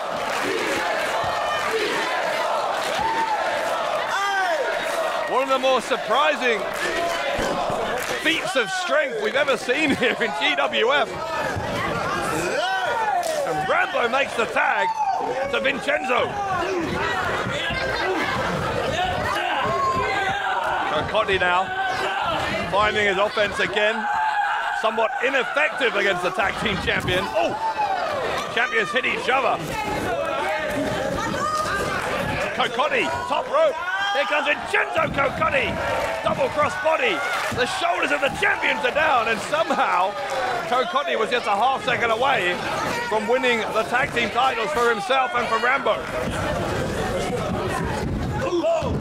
Coccotti drop kicks Murat into his own partner. Cash Money Aircan, both of the champions are cornered here. Vincenzo looking to pull off one of the biggest upsets we've ever seen. Uppercut though. Aircan has knocked out Vincenzo. Oh no, he hasn't. Kick out by Coccotti on 2. Rambo is back in. The double leg backbreaker, the cover, and Rambo the 2 count of his own. Murat, Uranagi slam onto Rambo, and oh God, look at that! And trademark top rope leg drop from Coccotti on Murat. Don't tell me Coccotti's gonna stay there. Oh no, he's not. No, he's not. Murat kicks out on 2 3/4. But credit where it's due. Coccotti and Rambo have had a much more competitive challenge here for the tag titles than I think any of us imagined. Oh, but it could be over now. There's that Cash Money kick from Aircan. Oh, the Caribbean cutter. Caribbean cutter. Oh, but he's been caught. Rambo's been caught. The hand around the neck. Close on a referee. Referee got placed in harm's way. Murat, Samoan drop by Murat. The cover, there's no referee. There's no referee. Here comes Ahmed Chair. Ahmed Chair will go for the cover. Oh no, it will kick out. A kick out just. Only just. Ahmed Chair's already had a bit of redemption here tonight by having the pleasure of awarding Martin Guerrero with the Loserweight title. He almost got to cost Rambo an opportunity here at the tag titles. Here comes Aircan, and Aircan with the uppercut. Hit his own partner though, hit his own partner. Hit Aircan. Aircan may have been knocked silly. And oh, kick out by Aircan again. And Rambo staring a hole through his arch nemesis, Ahmed Chair.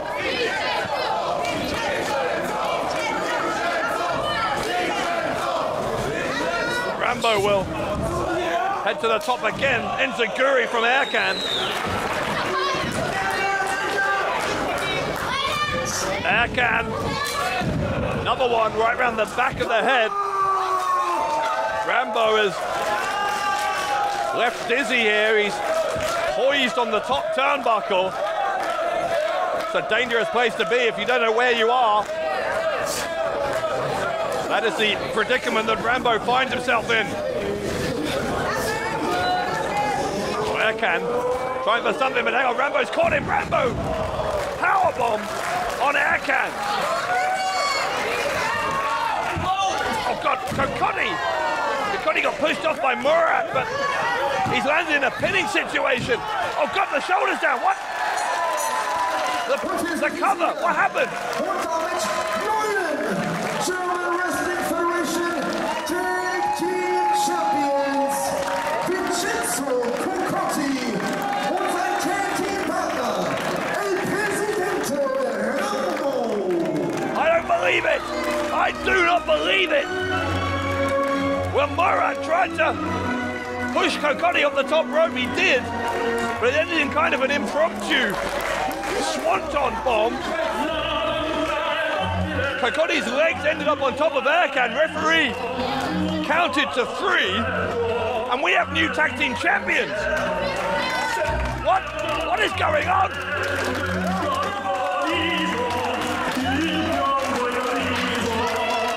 Even Coccotti can't believe it.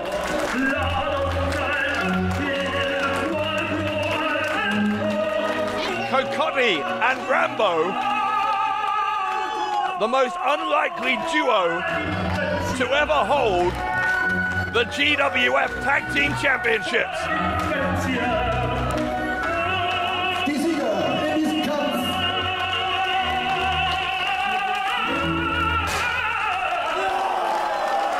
This is unbelievable. Absolutely unbelievable. Tag Team Champions El Presidente Rambo und Vincenzo Coccotti. Rambo has absolutely no intention of celebrating with Coccotti, pushing him away. These two may need to work on their relationship with each other, but against all of the odds, the ever-popular Vincenzo Coccotti and the ever-despised Rambo are the new GWF Tag Team Champions, and I cannot believe that sentence is coming out of my mouth.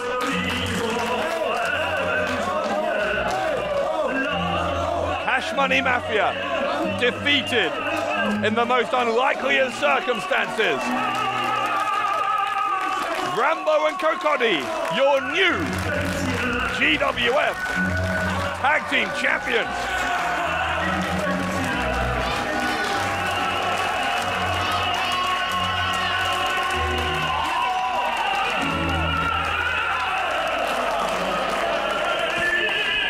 An absolutely bizarre moment here in Berlin.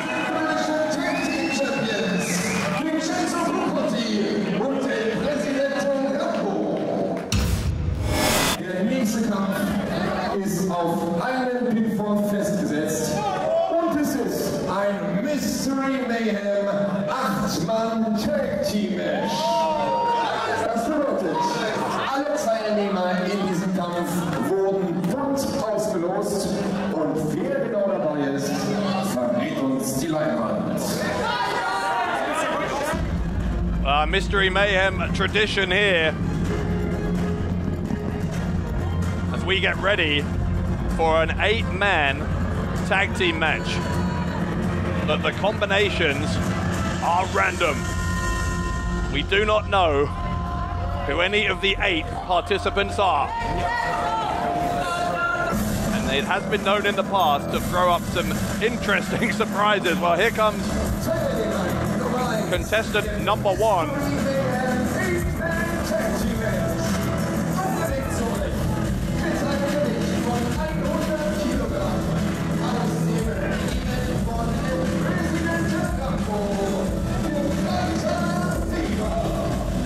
Okay, Greta Weber, part of the Los Libertadores de Lucha Libre, the faction here in GWF of which Rambo, who we just saw, is the leader. So a good night for them so far. They've just earned one half of the tag team championships. And Gefreida Weber very much hoping to be victorious in this mystery 8-man tag team match. Well, who will be the first of Weber's 3 tag team partners?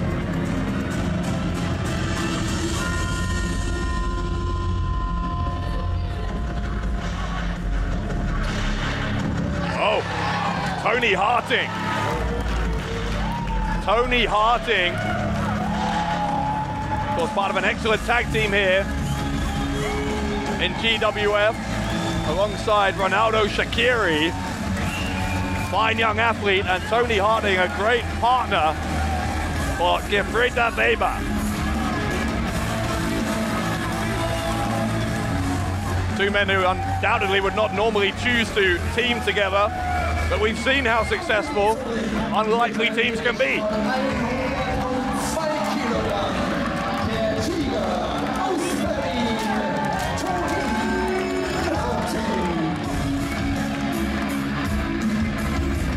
For Tony Harting to join Weber as part of the first team here.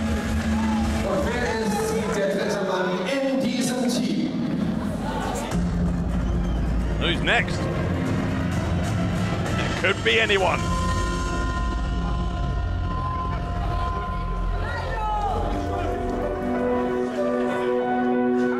What? Oh, wow. Well, this is Rue Steele, who's the manager of that Harting Shaqiri tag team that I talked about.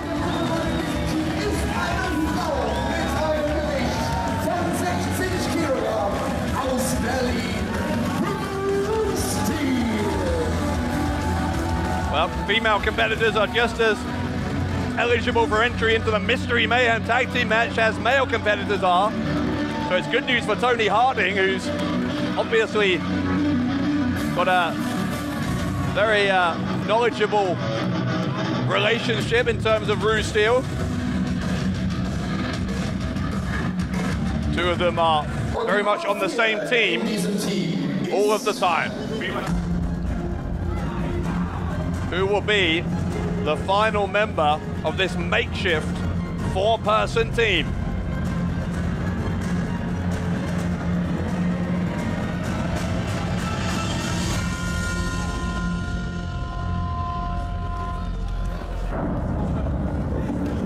Oh, wow.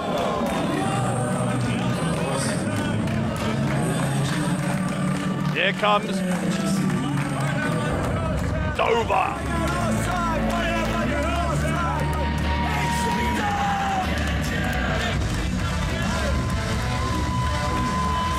A massive Hungarian, one half of the Arrows of Hungary.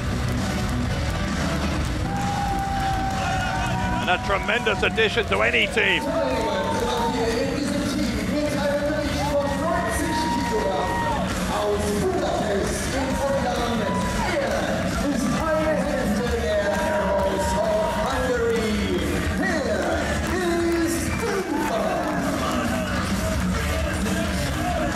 Dover, very proud of his Hungarian heritage. And Dover with an opportunity here to make a statement in this most unique of environments, the Mystery Mayhem 4-on-4 tag team match. Dover then going to team with Tony Harting, Rue Steele, and Gefreida Weber.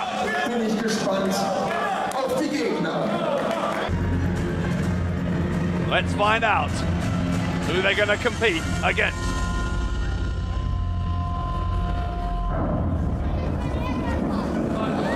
Oh, wait, what?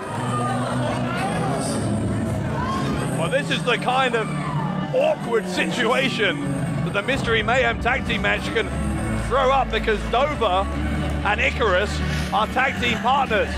But tonight, the Arrows of Hungary are going to be split down the middle. Icarus is on the opposing team.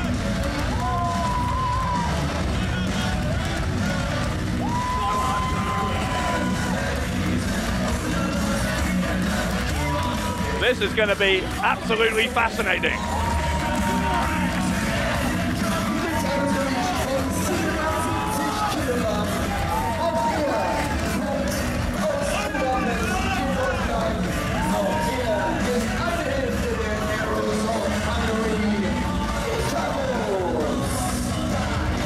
So Icarus, the first member of team number 2 here. And what will the Arrows of Hungary do if they find themselves in the ring at the same time as opponents? Und sein Tag Team Partner.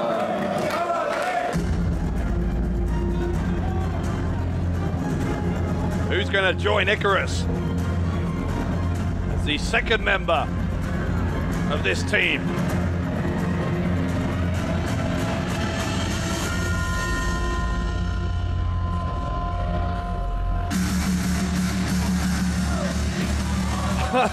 Oh my word, the intrigue deepens further. Ronaldo Shaqiri, the tag partner of Tony Harding, and of course, half of that team managed by Rue Steele. Well, tonight, Shaqiri is against Steele and Harding.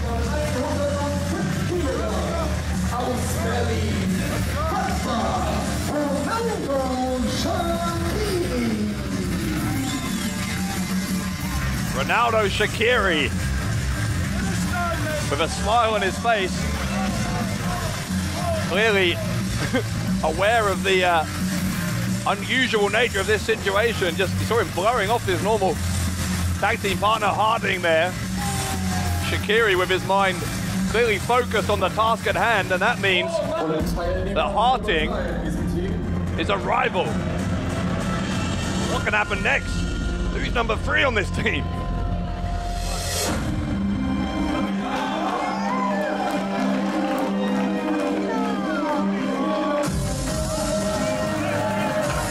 Wow. Another unique individual, Session Moth Martina.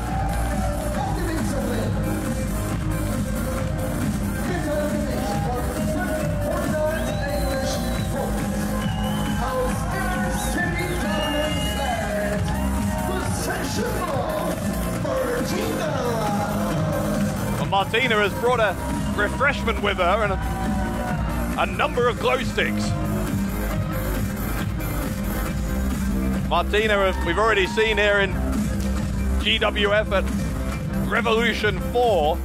A couple of matches on that show. Lost a tournament qualifying match to Alpha Female. Later won in the tag team main event that night. So a mixed record so far for the fun-loving Session Moth Martina.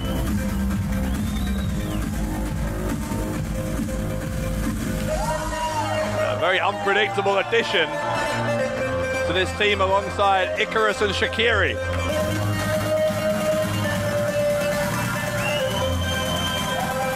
So the identity of 7 of the 8 has been revealed. We still await the revelation of the identity of one more competitor.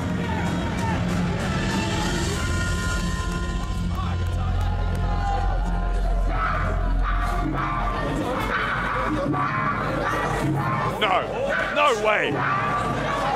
No way. I don't believe it.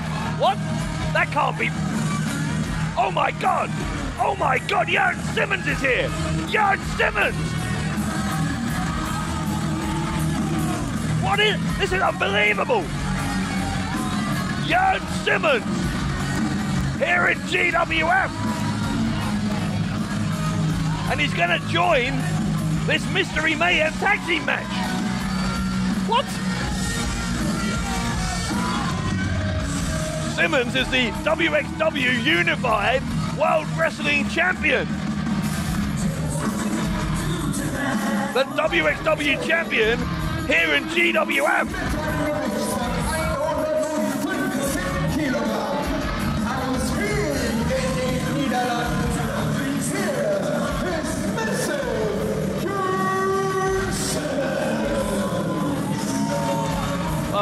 For those of you who don't closely follow German wrestling, most fans here in Germany consider there to be a huge rivalry between WXW and GWF. Two enormous promotions here in Germany, and Jörn Simmons as the WXW champion is very much the poster boy for GWF's arch rivals. That's why there's a huge surprise to see Jörn Simmons here at Mystery Mayhem. I guess anything is possible on the most unpredictable night on the GWF calendar.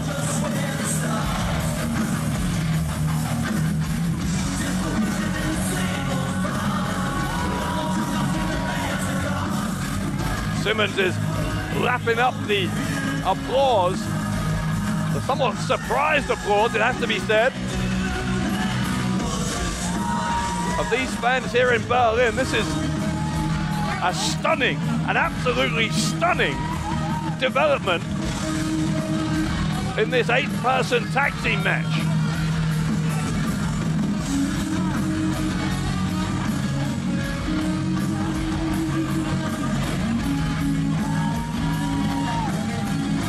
Tell you what, Simmons plays a mean air guitar as well.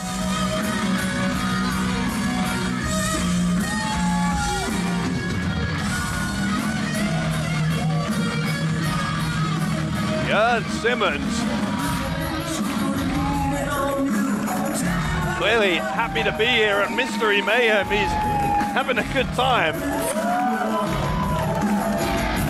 Still picking my jaw up off the floor.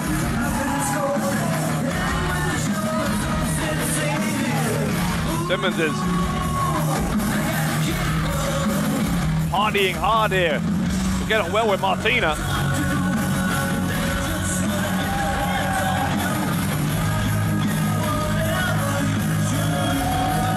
This crowd are absolutely surprised, to say the least, to see Jörn Simmons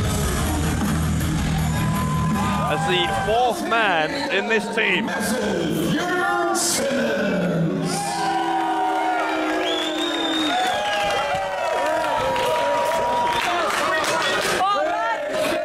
So there we are, the 2 teams rather, now revealed for this year's Mystery Mayhem 8-person tag team match. Dover, Weber, Harting and Steele versus Icarus, Shaqiri, Martina and Simmons. This one is 1 fall to a finish, so no elimination here. A single pin or submission will be enough to put this one in the books. And we are starting out with Harting and Shaqiri for a sporting hug there between the 2 regular tag team partners. But now, with that out of the way, it's all about the competition, and these 2 unloading on each other with forearms. Shaqiri will send Harting to the rope. Shoulder block sends Shaqiri down.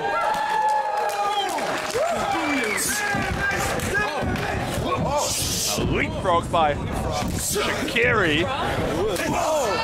Strike to the midsection. Shaqiri sent to the rope. So there's a hip toss. Shaqiri lands on his feet. Sweep of the leg by Harting. Goes for a cover. Quickly kicks away before the 1 count. Now it's Shaqiri who goes for the cover. Both of these 2 men back to their feet. And these 2 know each other so very, very well. Hard to call any difference between them from that opening exchange. The clothesline from Harting. Harting kips up.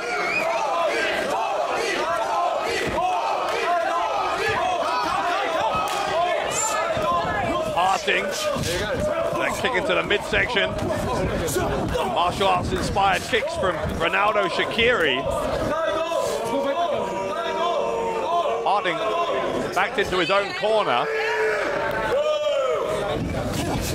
There seems to be a little bit of disagreement between Weber and the rest of his team there on whether they should tag out Harting and bring someone else into the fray. Shaqiri with a little smile, crossing his lips. That tilt and whirl head scissors takedown, and Martino is quite excited to be in there with Harting. Very excited, in fact.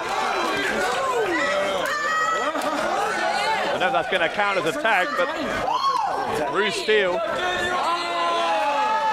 is in there. Well, Martina clearly with eyes only for Harting.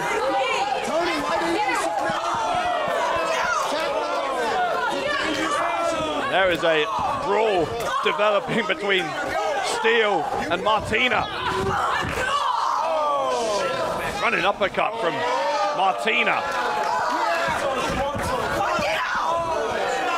Steele cuts her off, ducks the clothesline from Martina. And it's down with went for the neck breaker instead. It was an attempt at a counter. Now a cover from Steele, kick out on 2 from Martina.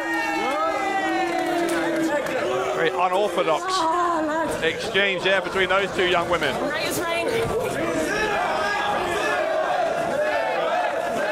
Now here comes Simmons. Gonna go one-on-one here with Weber. Simmons again, the WXW Unified World Wrestling Champion. But he is appearing here tonight in GWF.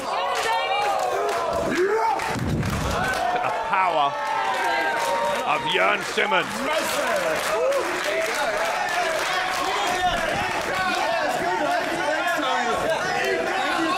Simmons very pleased with that opening exchange.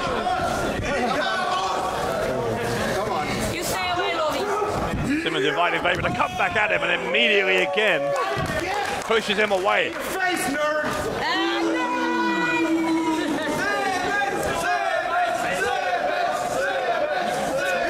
Lots of support for Simmons here as Weber trying to find a way to circumvent here the power advantage that Simmons has over him. So far it's been a mismatch though. Shoulder thrust in the corner by Simmons. Simmons will send Weber hard into the opposite corner.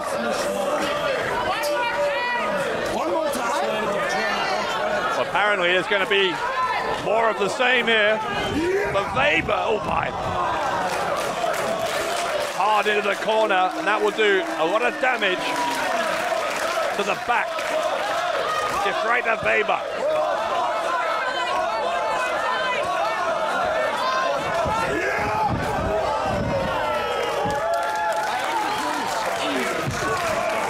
Simmons having a good time here. Who wants to see the flexplex? Simmons is asking who wants to see that trademark suplex.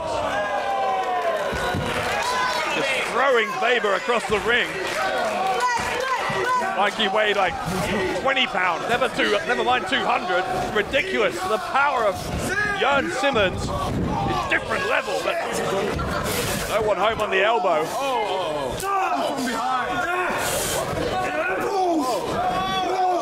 Weber. Pick him up, side suplex by Weber. Attempts a cover on Simmons, only gets one on the WXW champion.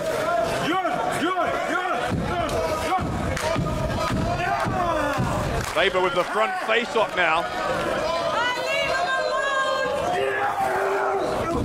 Simmons though, lands on his feet behind, goes for the drop kick. He's able to hit Weber right in the chest.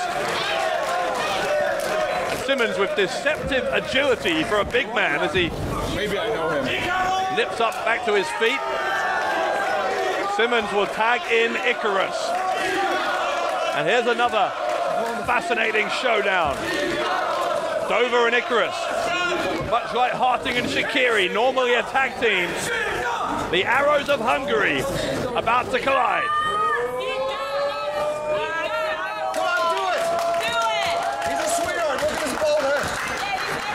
Dover said, "Come on, guys!" No to the handshake, interestingly. So none of the sportsmanship that was on display between Harting and Shaqiri when it comes to Dover and Icarus. I think he grabbed him by the beard. You gotta watch that, ref. The competitive drive of these two men, such that friendship appears to be completely out the window here.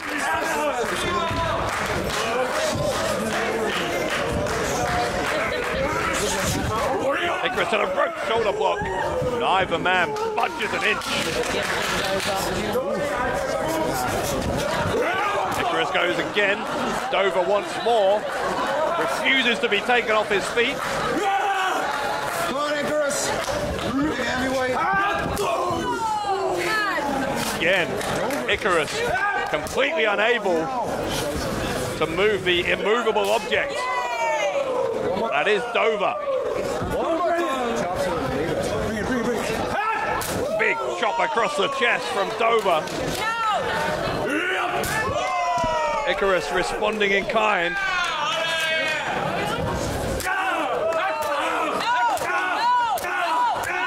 Dover taking charge with a flurry of chop. Look at that roar from Icarus. Oh, wow. Hell of a right hand right into the jaw. Icarus is inviting Dover to strike him back. Dover doesn't need asking twice. Icarus, hit him harder. It's fascinating to see these two go at it here. Bicycle kick to the mouth from Icarus. Comes Dover. Dover tries to do the same thing. The leg got caught, but the right arm strikes Icarus in the end. The referee is remonstrating here with Dover, saying that may have been a closed fist.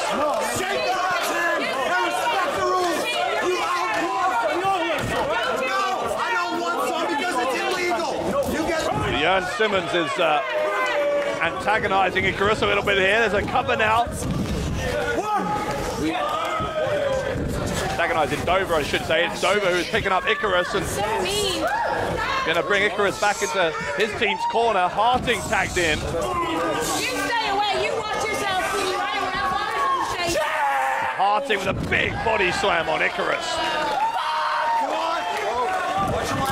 Harting will go for the cover. Icarus makes a point of kicking out on one.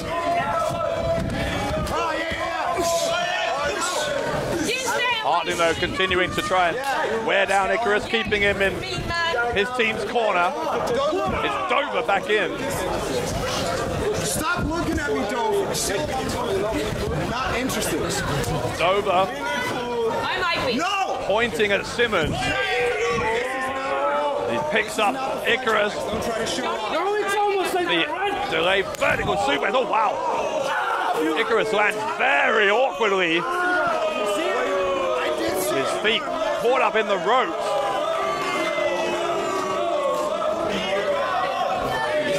Dover apparently with no problem inflicting possible injury here on Icarus. It's a half grab on what already may be an injured leg. Icarus has to find a way out of this, or he's going to tap very, very shortly. A full body weight, the massive Dover being applied here in this half grab.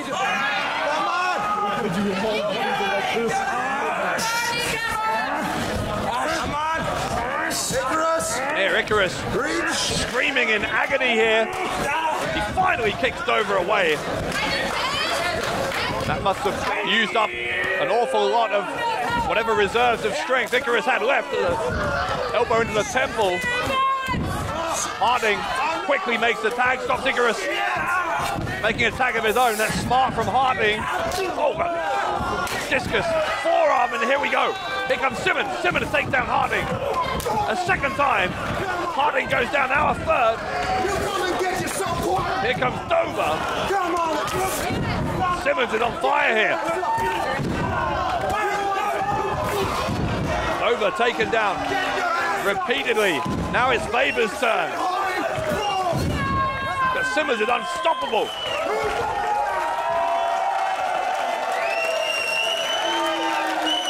Simmons has cleared the ring. And now, Simmons will tag in Martina.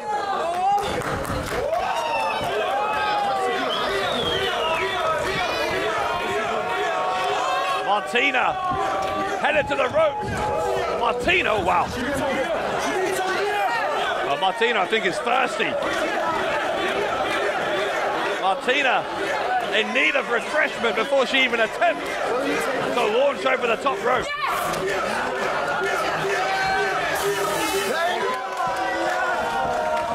Like Popeye with spinach. Here comes Martina. And Martina takes out all 4 of her opponents.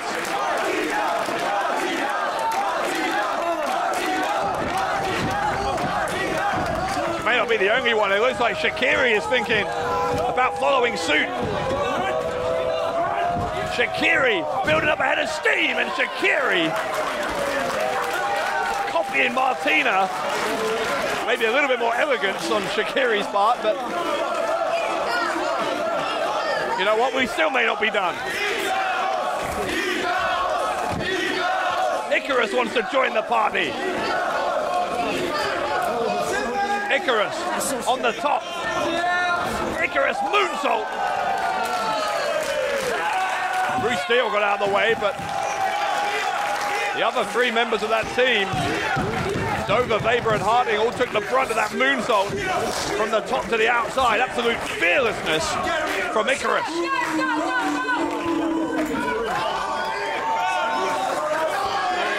Icarus may be looking to end it here.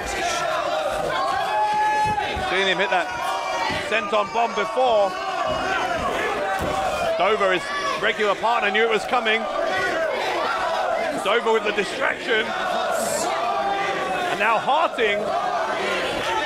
Oh God, right off the top, an awkward landing. Harding on Icarus. Oh wow, kick out. Kick out on 2.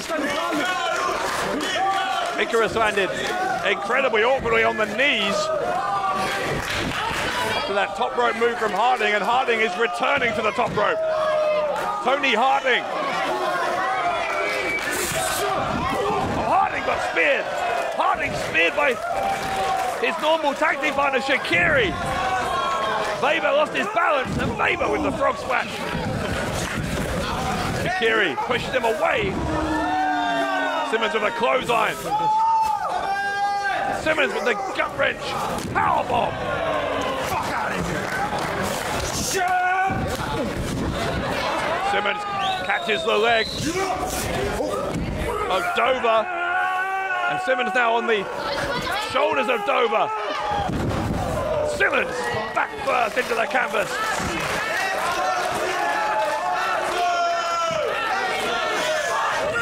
Dover was going to run at Simmons. Martina saving Simmons. And Dover having some fun. I think for a moment Dover was enjoying that. Maybe he fancies Martina. Oh God. Twisting DDT from Martina.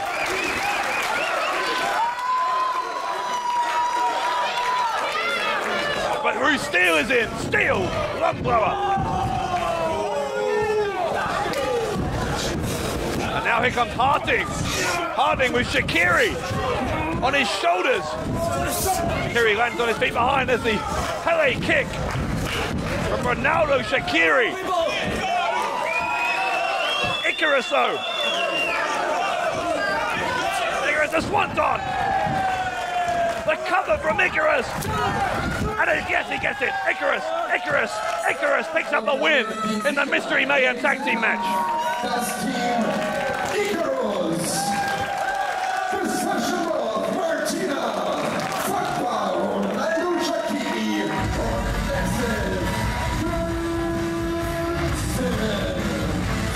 Icarus picking up the win for this unique and unexpected team. Simmons, Shaqiri and Martina on the winning side as well. Goodness me. What a match. What a spectacular tag team showcase here at Mystery Mayhem.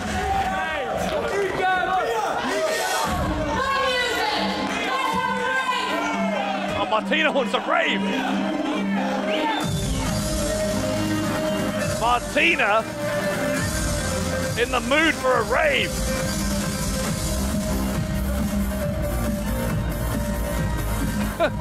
Simmons has got some moves.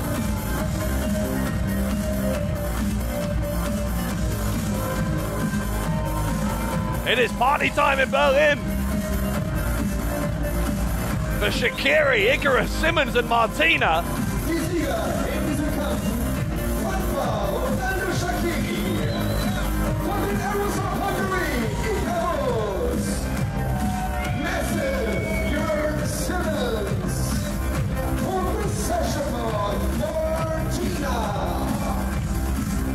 It is raining glow sticks in Berlin.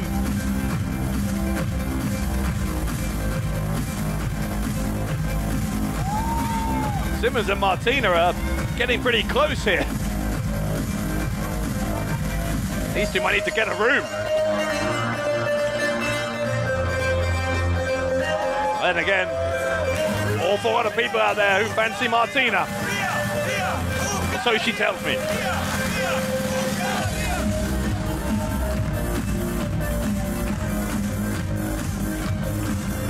The rave scene is alive and well in Berlin. Oh my.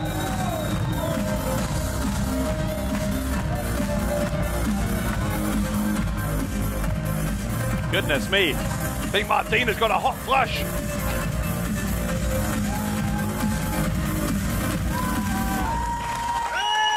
Well, maybe Simmons and Martina should continue their business back in the locker room area. Berlin feiert die Sieger in diesem Kampf. Inzwischen noch Martina von den Arrows of Hungary, Icarus, Papa und Shaqiri und Messer, Simmons. So the victorious team in the Mystery Mayhem tag team match continue their celebrations, but our attention turns now to the Berlin Championship. The Lion King, Tarkan Aslan, about to defend against either Joe Hendry or Senza Volto. One of the remaining Mystery Mayhem envelope holders gets a Berlin title opportunity. That championship match is next here on Mystery Mayhem 2017.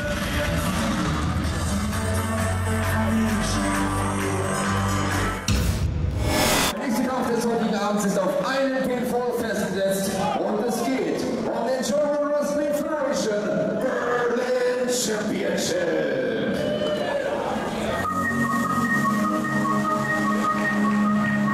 The Berlin Championship about to be defended by the Lion King.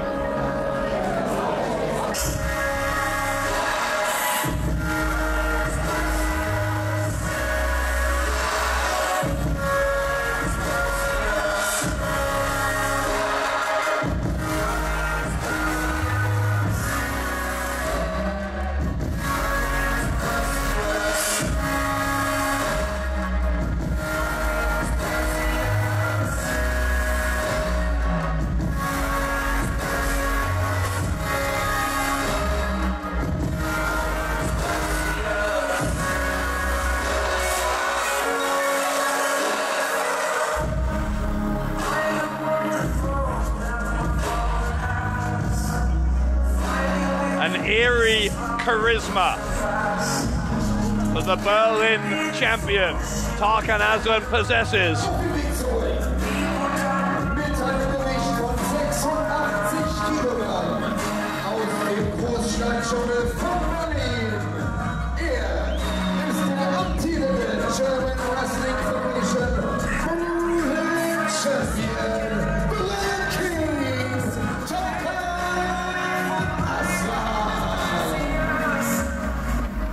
Aslan, a 14-year veteran. And until recently, as we know, part of the Young Lions with Lucky Kid, who we saw earlier on, a multiple-time tag team champion here in GWF, in WXW, HCW in Hungary, and many other places as well. But since the Young Lions split up, Aslan has, as you know, gone on to gain the Berlin Championship, beat Vincenzo Coccotti for that earlier this year. This will be his second defense of the Berlin title. He beat Tony Harting on GWF Election Day.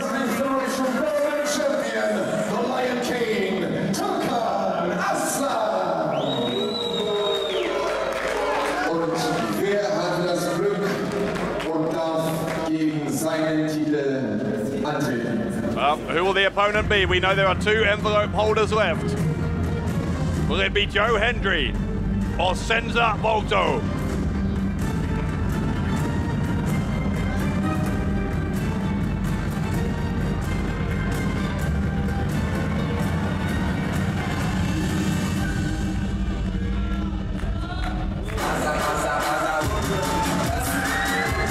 It is the French sensation.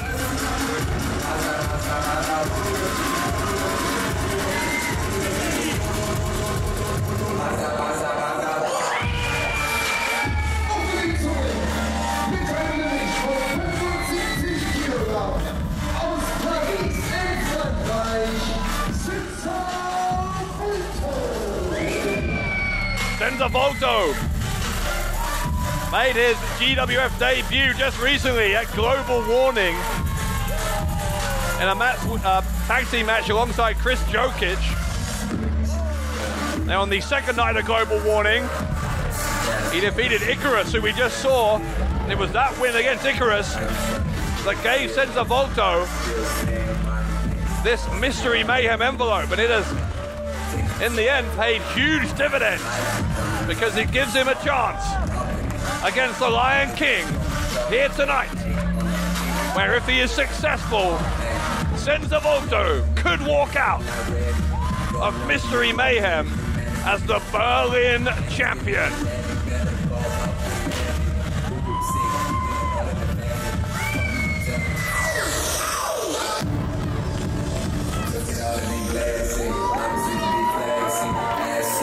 He gives up 11 years in experience to his opponent as Senza Volto. His debut in professional wrestling was only 3 years ago in 2014.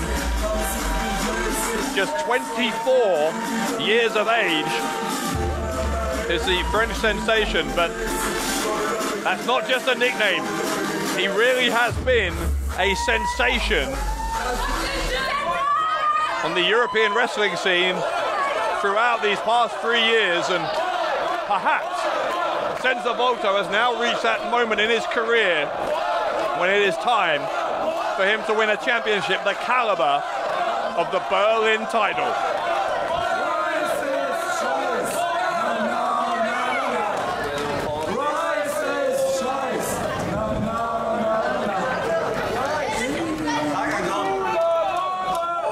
Tarkan Aslan, the veteran, gonna take his sweet time getting back in here. He'll do what he wants when he wants here. He has known over a number of title reigns in both tag team action and others, and in singles action, that the champion dictates what happens in there. It is a cliche, but it is true. The champion does not have to beat the challenger. The onus here is on the challenger to defeat the champion. Titles only change hands by pinfall or submission.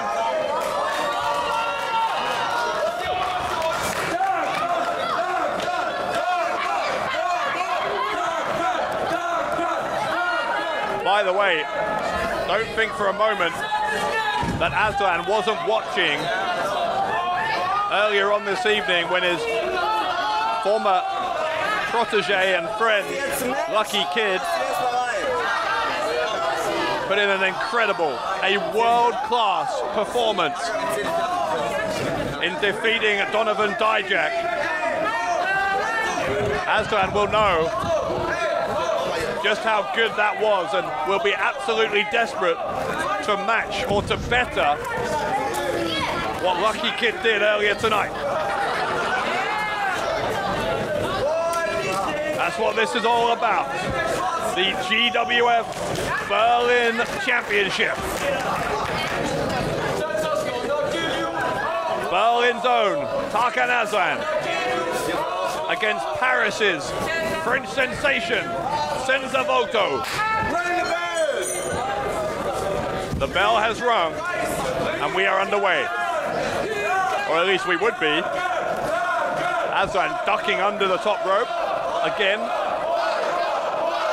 Trying to make it clear here that this match will begin when he says so, on his terms, not on the referee's terms, not on Volto's terms, or anyone else's.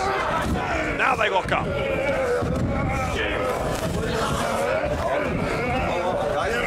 Collar and elbow tie-up going back and forth. They're back to the corner, referee asking for a break, doesn't get it, they're still going at it here. Volto is in the ropes. Looking for a break. Unable to separate these two. Well, Aslan gives a clean break here. Oh, slap across the face. Disrespect from the champion. Aslan lured him in, trying to enrage Volto. It seemed to have worked. Volto made a mistake. But Senza Volto fighting back. That's a clothesline attempt from Aslan. Quick kicks here from Volto. Aslan will roll to the outside and take a breather.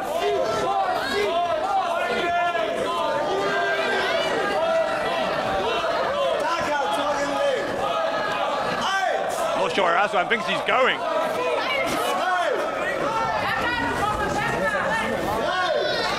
Aslan clearly irritated. Taking a seat in the front row.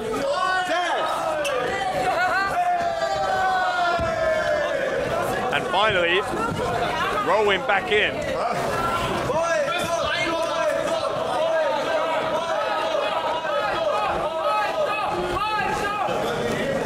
They will lock up again. Aslan transitions into a side headlock. And to restrict the blood flow to the head of Volto. Shoulder block sends Volto down. Leapfrog. One of his own from Aslan. There's a roll up from Volto. Gets a 1 count. A wheelbarrow. Volto with the handspring. And Aslan moved out of the way. Anticipation here is quite something. These two try and work each other out early on. 2 count that time for Volto.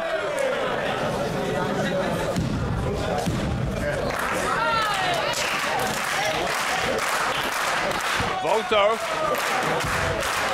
apparently thinking about heading up top here. Volto goes to a moonsault and casually Tarkan Aslan moved out of the way. Once again, that experience factor giving Aslan the edge here.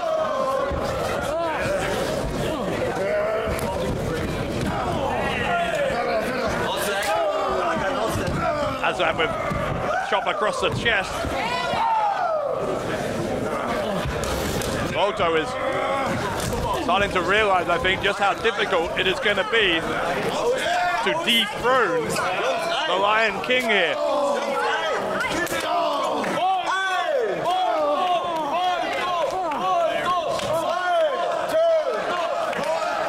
Aslan, oh my. Volto went face first into the ring post. tell you, at the moment, Senza Volto urgently needs to find a way to get a foothold in this match before it's too late, because Aslan is pressing his advantage here on the outside of the ring. Aslan in and out, breaks the count. And rolls Volto back in. Gonna go for a cover here. Forces a kick out.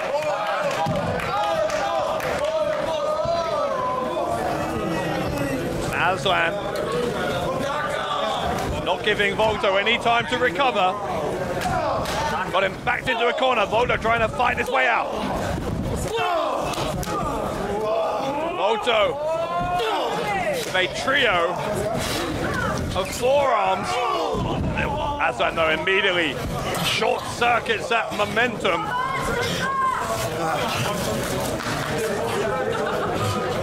Aslan unwrapping his wristband, and now Aslan is choking out Volto. Aslan's choking out Volto. I don't know if the referee has seen that Aslan is illegally using that tape.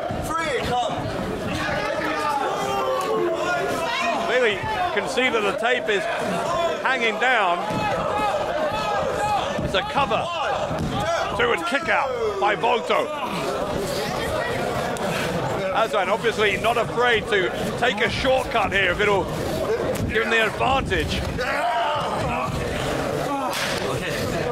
Snapmare and into a sleeper hold. The champion trying to just wear down the challenger.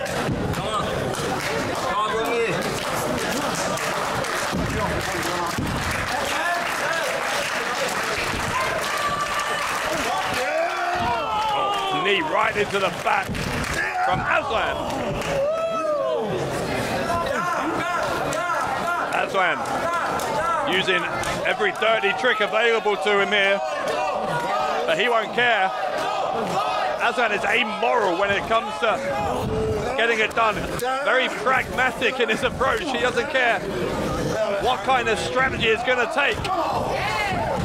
As long as at the end of the day, when the bell rings, he still has the Berlin Championship. That championship appears to be at risk here, because here comes Volto. Springboard into the Hurricane Rana takedown.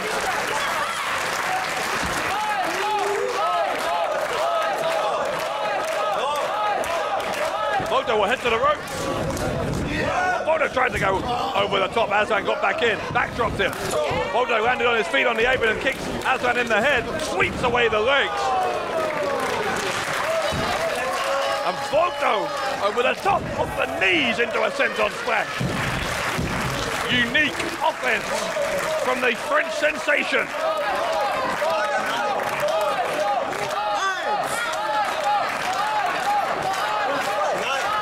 Volto to the ropes. And Volto off the second rope takes out the Berlin champion.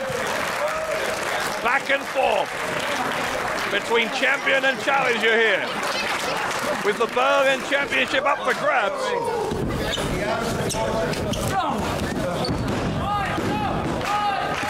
Volto rolls Aslan back in. That could do it. Oh God, and Aslan gets that left shoulder up with a half-second left.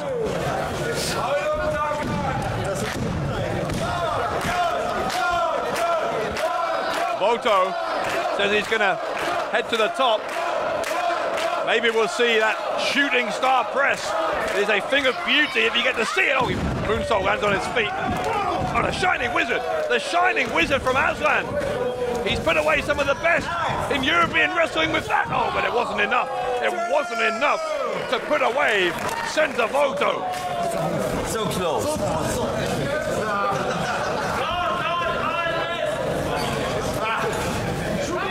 Aslan, though, will head to the top. What is Aslan thinking? Tarkan Aslan not as at home on the top. It's a double foot stomp. Volto moved out of the way.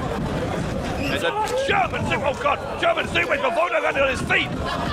The Spanish fly from Volto. Oh, a half second away from a new Berlin champion there.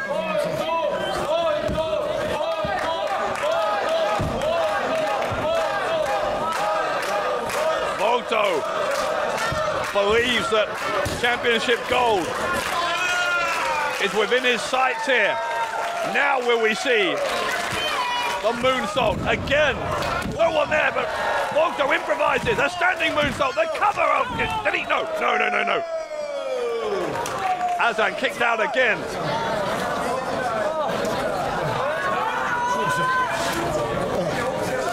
Tarkan Aslan, the Lion King, is absolutely exhausted. He knows his reign with the Berlin title is severely under threat here.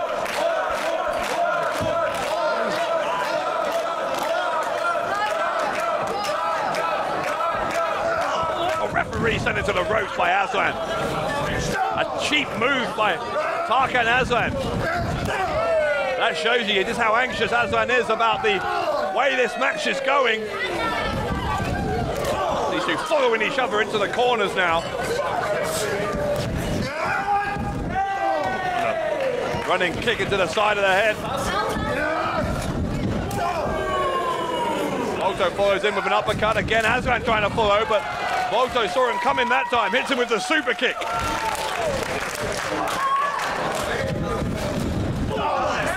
Aslan, the high boot. Champion takes a run up. Another boot right across the face of Volto in the corner. A third time. Aslan will go for the cover. Volto may be unconscious. Volto may be unconscious, and he gets the right shoulder up on instinct alone.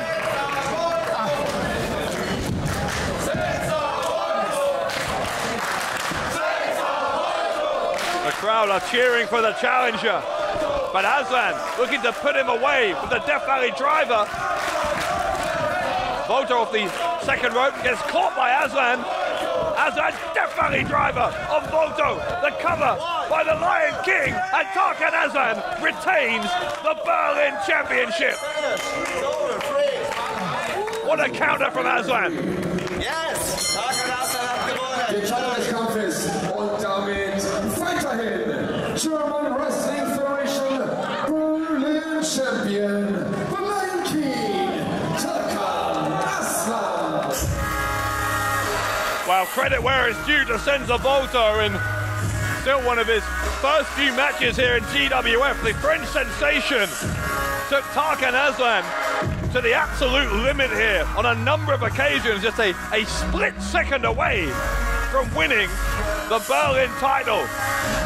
But ultimately, as you see, that championship gold is still around the waist of the Lion King. A tremendous counter into the Death Valley driver from Tarkan Aslan, enough to ensure that his reign with the Berlin title continues beyond Mystery Mayhem. German Wrestling Federation Berlin Champion, the Lion King, Tarkan Aslan. Aslan, your winner, but by virtue of the fact that Senza Volto had that Berlin title shot, we now know it's going to be Hendry, Moose, and Spouter for the GWF World title. A triple threat main event coming up next here on Mystery Mayhem, as Aslan soaks in the applause and, quite frankly, some of the bile, some of the hatred from these fans here at Mystery Mayhem. A huge amount of respect for Senza Volto, who will live to fight another day. But as I said, coming up in just a moment, Pascal Spouter, 1 day short of a year as champion, defends against Moose and Hendry. Vor euch steht Pascal Spouter, amtierender GWF Heavyweight Champion. Dieses Jahr ist es so, dass andere Freilose bekommen. Moose, ich werde dich problemlos spalten. Das geht jetzt an den dritten Unbekannten. Egal wer du bist, dich werde ich spalten.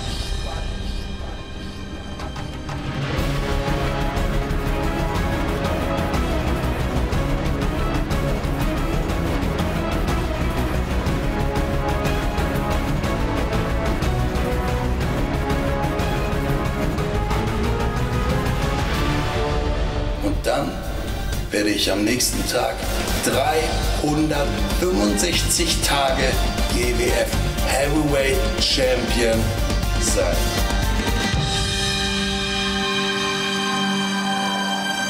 Der Main Event des heutigen Abends ist ein Three-Way Dance und es geht nicht nur um den German Wrestling Federation World Heavyweight Championship, sondern auch um den TNA Impact Wrestling World Title. So, das heißt, der Sieger in diesem Kampf ist nicht nur GWF World Heavyweight Champion, sondern auch TNA Impact Wrestling World Champion. Well, the video you are looking at and the sirens you hear can herald the arrival of only one man. He is the reigning WCPW champion, the prestigious one, Joe Hendry.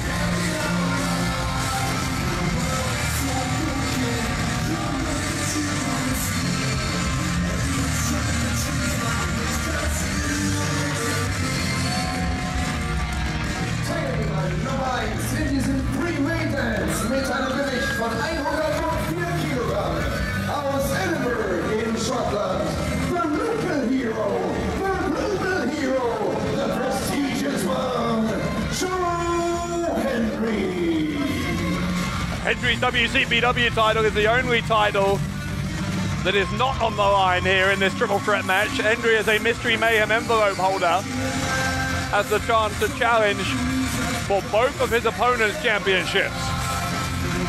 Pascal Spauter, as I mentioned earlier, just a day short of 1 year as the GWF World Champion.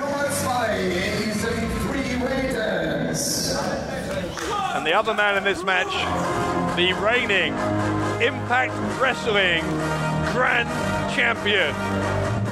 He is 6 feet 5 inches tall, 309 pounds. He is Moose.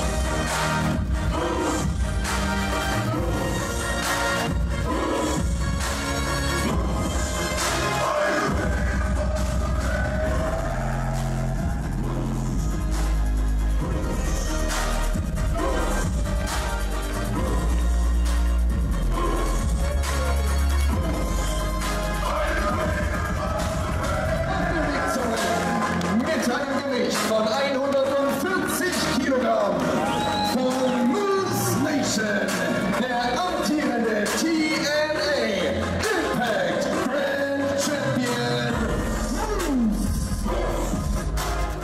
Tremendous collegiate athlete was Moose.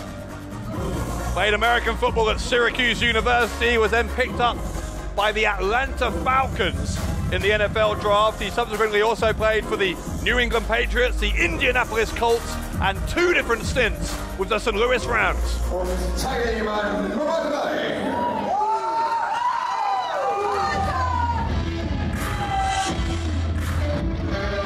3. But here comes the GWF World Champion.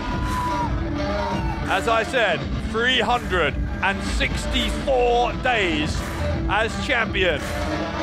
He won that championship at Mystery Mayhem last year when he himself was an envelope holder, defeated the then champion, Crazy Sexy Mike, and it has been a remarkable year ever since for the self-proclaimed hero of the capital, Pascal Spauter.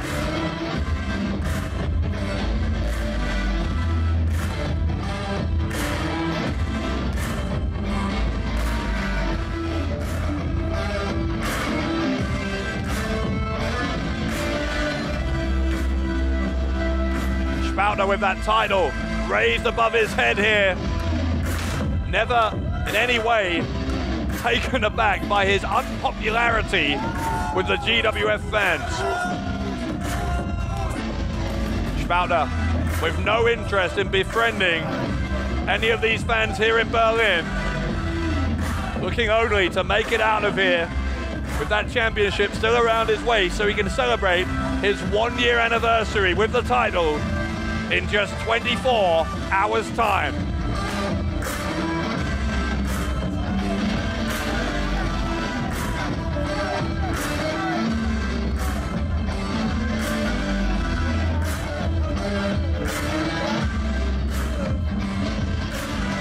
Spouter taking his time here.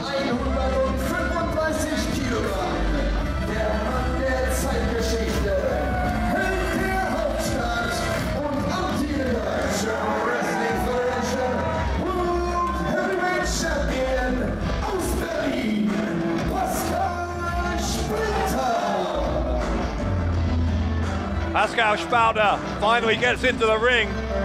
Now let's explain how this is going to work, this triple threat match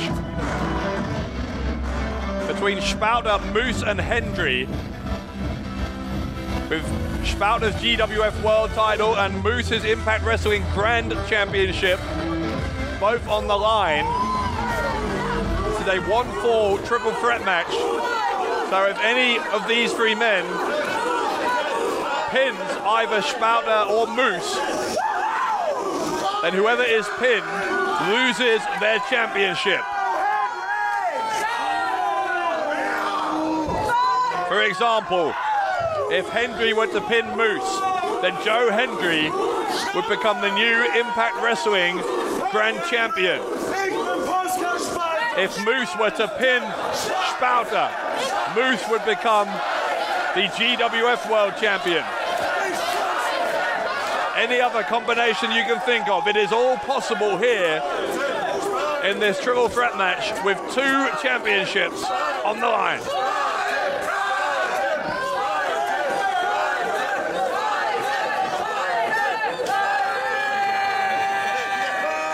So, das sind die Titel, die es geht. Der TNA Impact Wrestling Grand Title von Moose. Spouter clearly believes he's walking out of here with that Impact Grand Championship.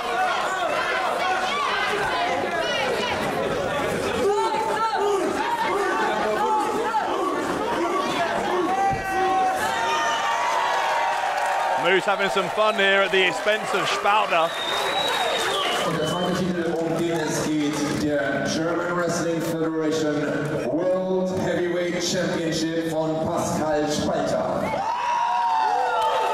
And there it is, the GWF World Title. Gibt es als Sonderregel kein Auszählen, keine Disqualifikation, alles ist erlaubt.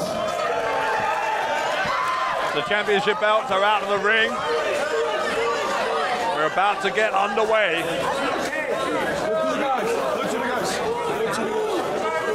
Spouter clearly not ready. He wants to spend some more time taunting the crowd here.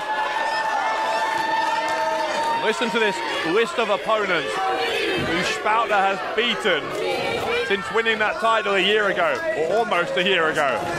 Doug Williams, Orlando Silva, Cash Money Aircan, Al Snow, Tommy Dreamer, Matt Riddle, Chris Colen, Tom LaRufa.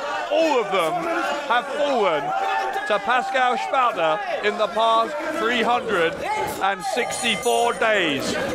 Will it be 364 and out? Or will Spouter continue? We're about to find out because the bell has rung. Hendry and Moose with a very, very temporary alliance. It didn't last long, but Spouter sent to the outside. Hendry is going to be forced to join Spouter out there. Moose, the big man, going to maybe take to the skies. No, he's not. So on the apron and face first goes Moose into the side of the ring.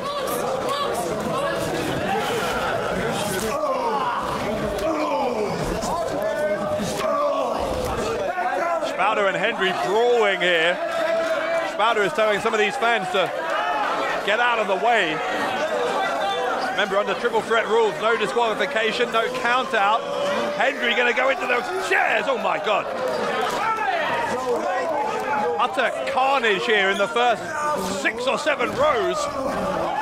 As the prestigious one, Joe Hendry, sent flying into those chairs.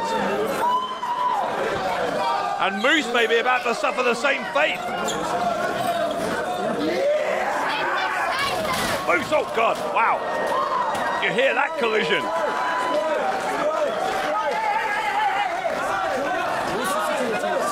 Moose has been incredibly successful in a relatively short period of time, making the transition from pro football to pro wrestling. But he is finding out here how tricky it is to go toe-to-toe here with the GWF World Champion. Moose was inserted into this match by Rambo after Rambo became president. Moose goes boot first into Hendry. Oh, speaking of boots, Spouter just tasted the boot of Moose. It was Rambo who inserted Moose into this match with an announcement on Facebook, much to the chagrin of Spouter, who didn't think he should have to defend against 2 champions, where the deal was sweetened somewhat when it became clear that Moose's Impact Grand Championship would be on the line as well.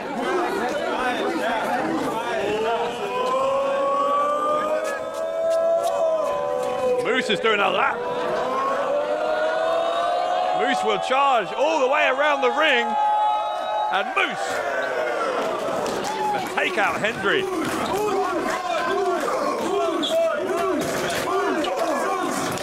300-pounder from the USA is firmly in control here.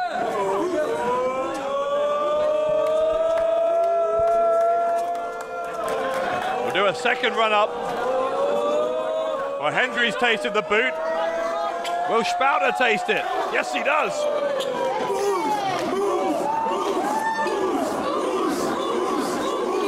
Crowd are loving Moose here in Berlin.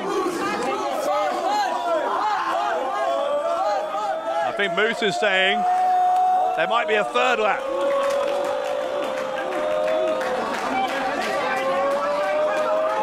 Will it be 3 and out for Moose? Yes, it will, because Hendry caught him coming this time.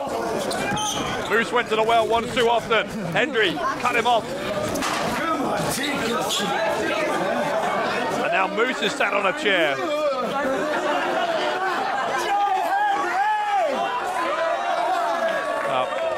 It says something about the character of a man when he insists on chanting his own name. That's what Joe Hendry has done. I know Joe Hendry very well, unfortunately. Hendry trying to mimic Moose here.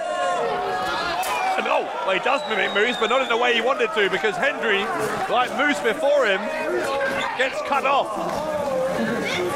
Hendry, for all of his bravado, a very accomplished athlete. He's not just a professional wrestler, but he's an amateur wrestler hoping to represent Scotland in the Commonwealth Games next year. Here comes Spouter now, and Spouter takes the boot of both Hendry and Moose. The alliance is back on, apparently. Oh no, it's not. Moose takes out Hendry with the bicycle kick. I think I cursed it for Hendry there.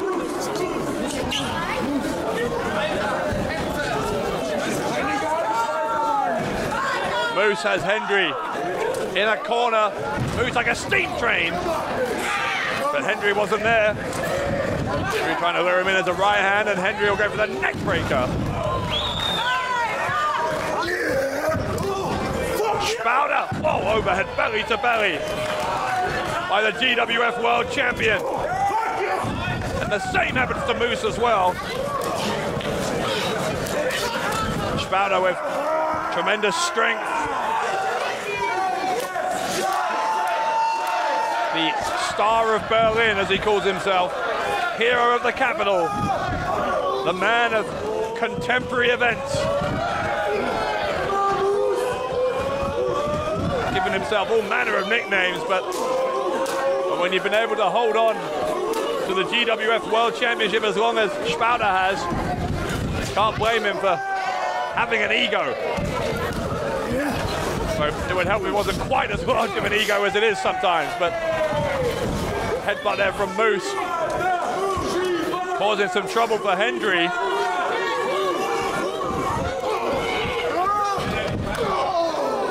Moose unloading in the corners on both opponents. Hendry charging into Spauder, double avalanche by Moose. Oh, Moose, great agility, wow. That's a 300-pound man leaping off the top with that twisting crossbody. If this continues to go the way it is, Moose could well be leaving here with 2 titles. Drop kick though on Hendry.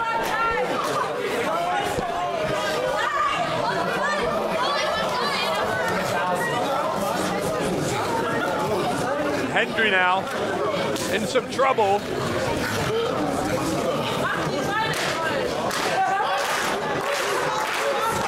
Moose with Hendry, looking for the superplex.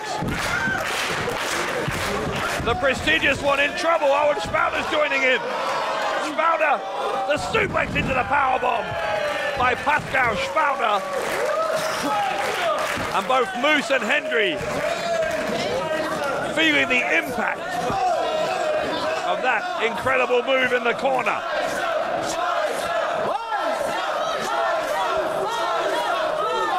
Spauder is exhausted as well, though.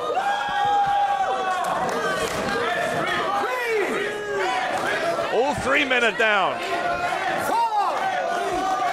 If none of them can answer the count of 10, then I guess this one is a draw and all 3 men keep their titles.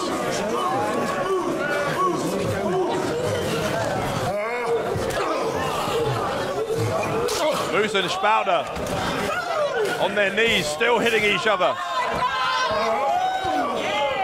The impact of those blows cannot be understated, or rather cannot be overstated. They are 2 heavyweights pounding each other here.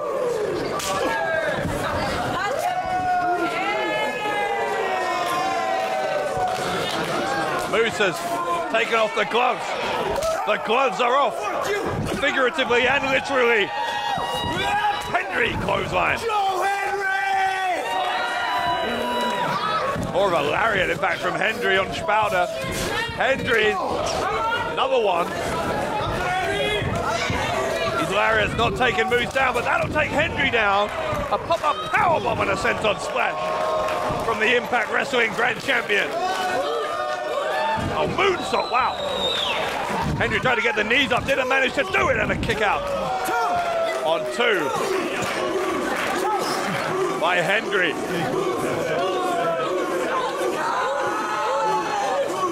Moose was just a moment away after that incredible moonsault from leaving Mystery Mayhem's main event as the winner with that Impact Grand Championship still intact. Spauder caught in the corner of the avalanche. Spauder, the Spauder slam, that running power slam, the cover, will that do it? No.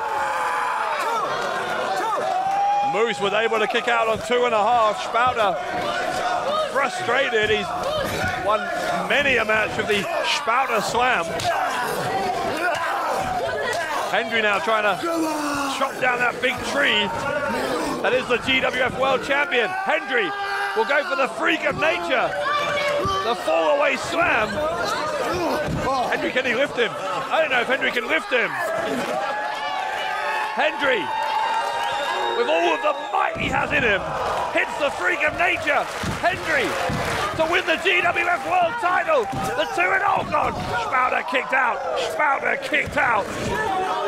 Wow. Hendry thought he had it won. He'll try for the freak of nature on Moose. Hendry, does he have any energy left? Does Hendry have enough left to do it? Yes, he does. Freak of nature. But if he can't win the GWF title, maybe he'll win the Impact Grand title. And no, he doesn't because Moose kicked out. Hendry must be exhausted. I'm not sure if the Presidente one has anything left. But he's got Spouter on his shoulders. Oh, Spouter rakes the eyes. And Spouter will look for That's a Wrap. That's a Wrap, gets it. Spouter, the cover to retain the GWF World title, and Moose saves the match and keeps this main event alive.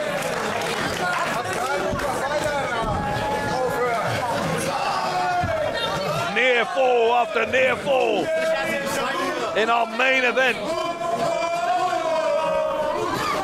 What a show this has been, and if you've been impressed by what you've seen here, don't forget our on-demand service, wearegwf.com. You can see a couple of years' worth of action online. Spouter looking for the Spouter slam on Moose. Bicycle kick from Moose. Running, forcing all of his body weight in. A drop kick right into the head of the champion. Moose pulls into the center of the ring, hooks the leg to win the GWF title, and Spouter kicks out again.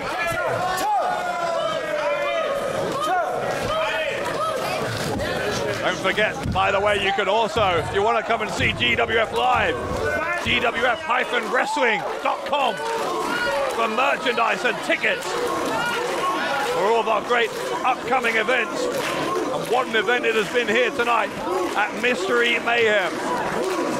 We have new tag team champions, a new Loserweight champion, a new holder of the Four Nations Cup. And are we about to have, oh wow, tried to end it there.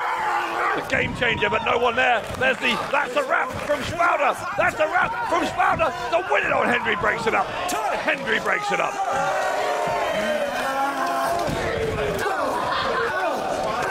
Now Hendry, an uppercut after uppercut to Spouter.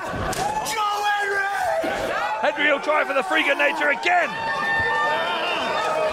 Oh, look at the effort it's taking. Oh, low blow from Spouter. The roll up. Spouter's going to steal it. No, he's not. Hendry kicked out. The game changer by Moose on Spouter. The cover. Spouter. Oh, Spouter's lost it. Moose has won it. Moose is the GWF World Champion.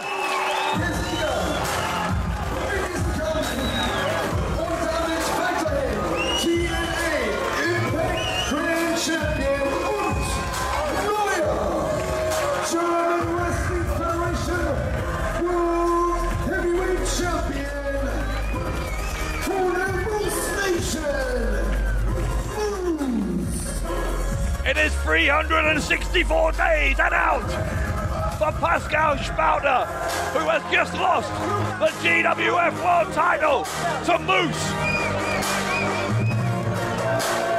Moose with 2 titles.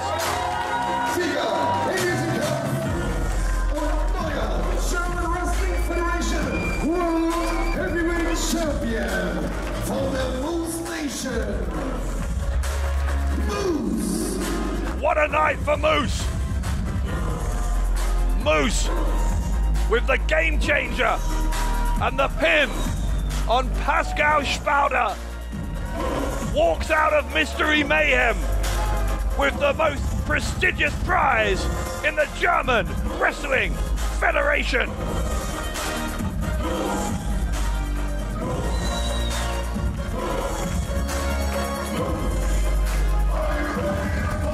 Moose can't believe, I don't think, what he has achieved here. An incredible back and forth triple threat match. Joe Hendry, that man, more than played his part. But ultimately, it was Pascal Spouter who was pinned. TNA Impact Grand Champion und ist neuer GWF World Heavyweight Champion. Moose. And Moose, having pinned Spouter, wins Spauter's world title. Pascal Spauter is inconsolable. He believed, I don't think he'd even entertained the possibility of walking out of here without that GWF World title. But it is a title that now belongs to that man. All 309 pounds, 6'5" of him, Moose.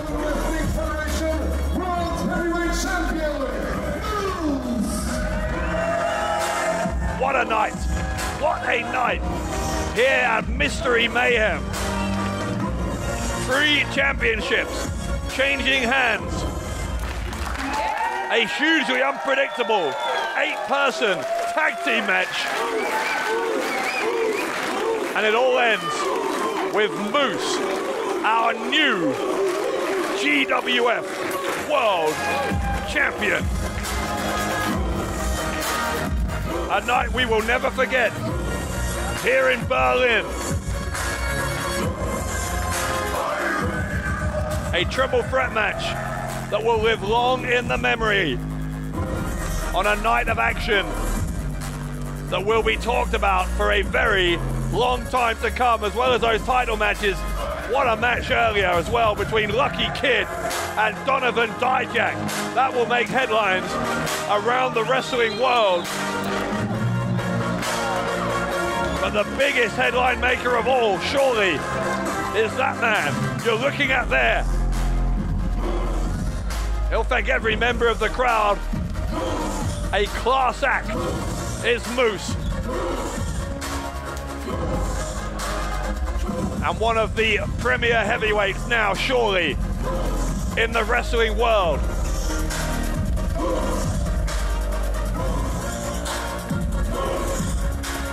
The reign of terror of Pascal Spauter comes to an end tonight in Berlin.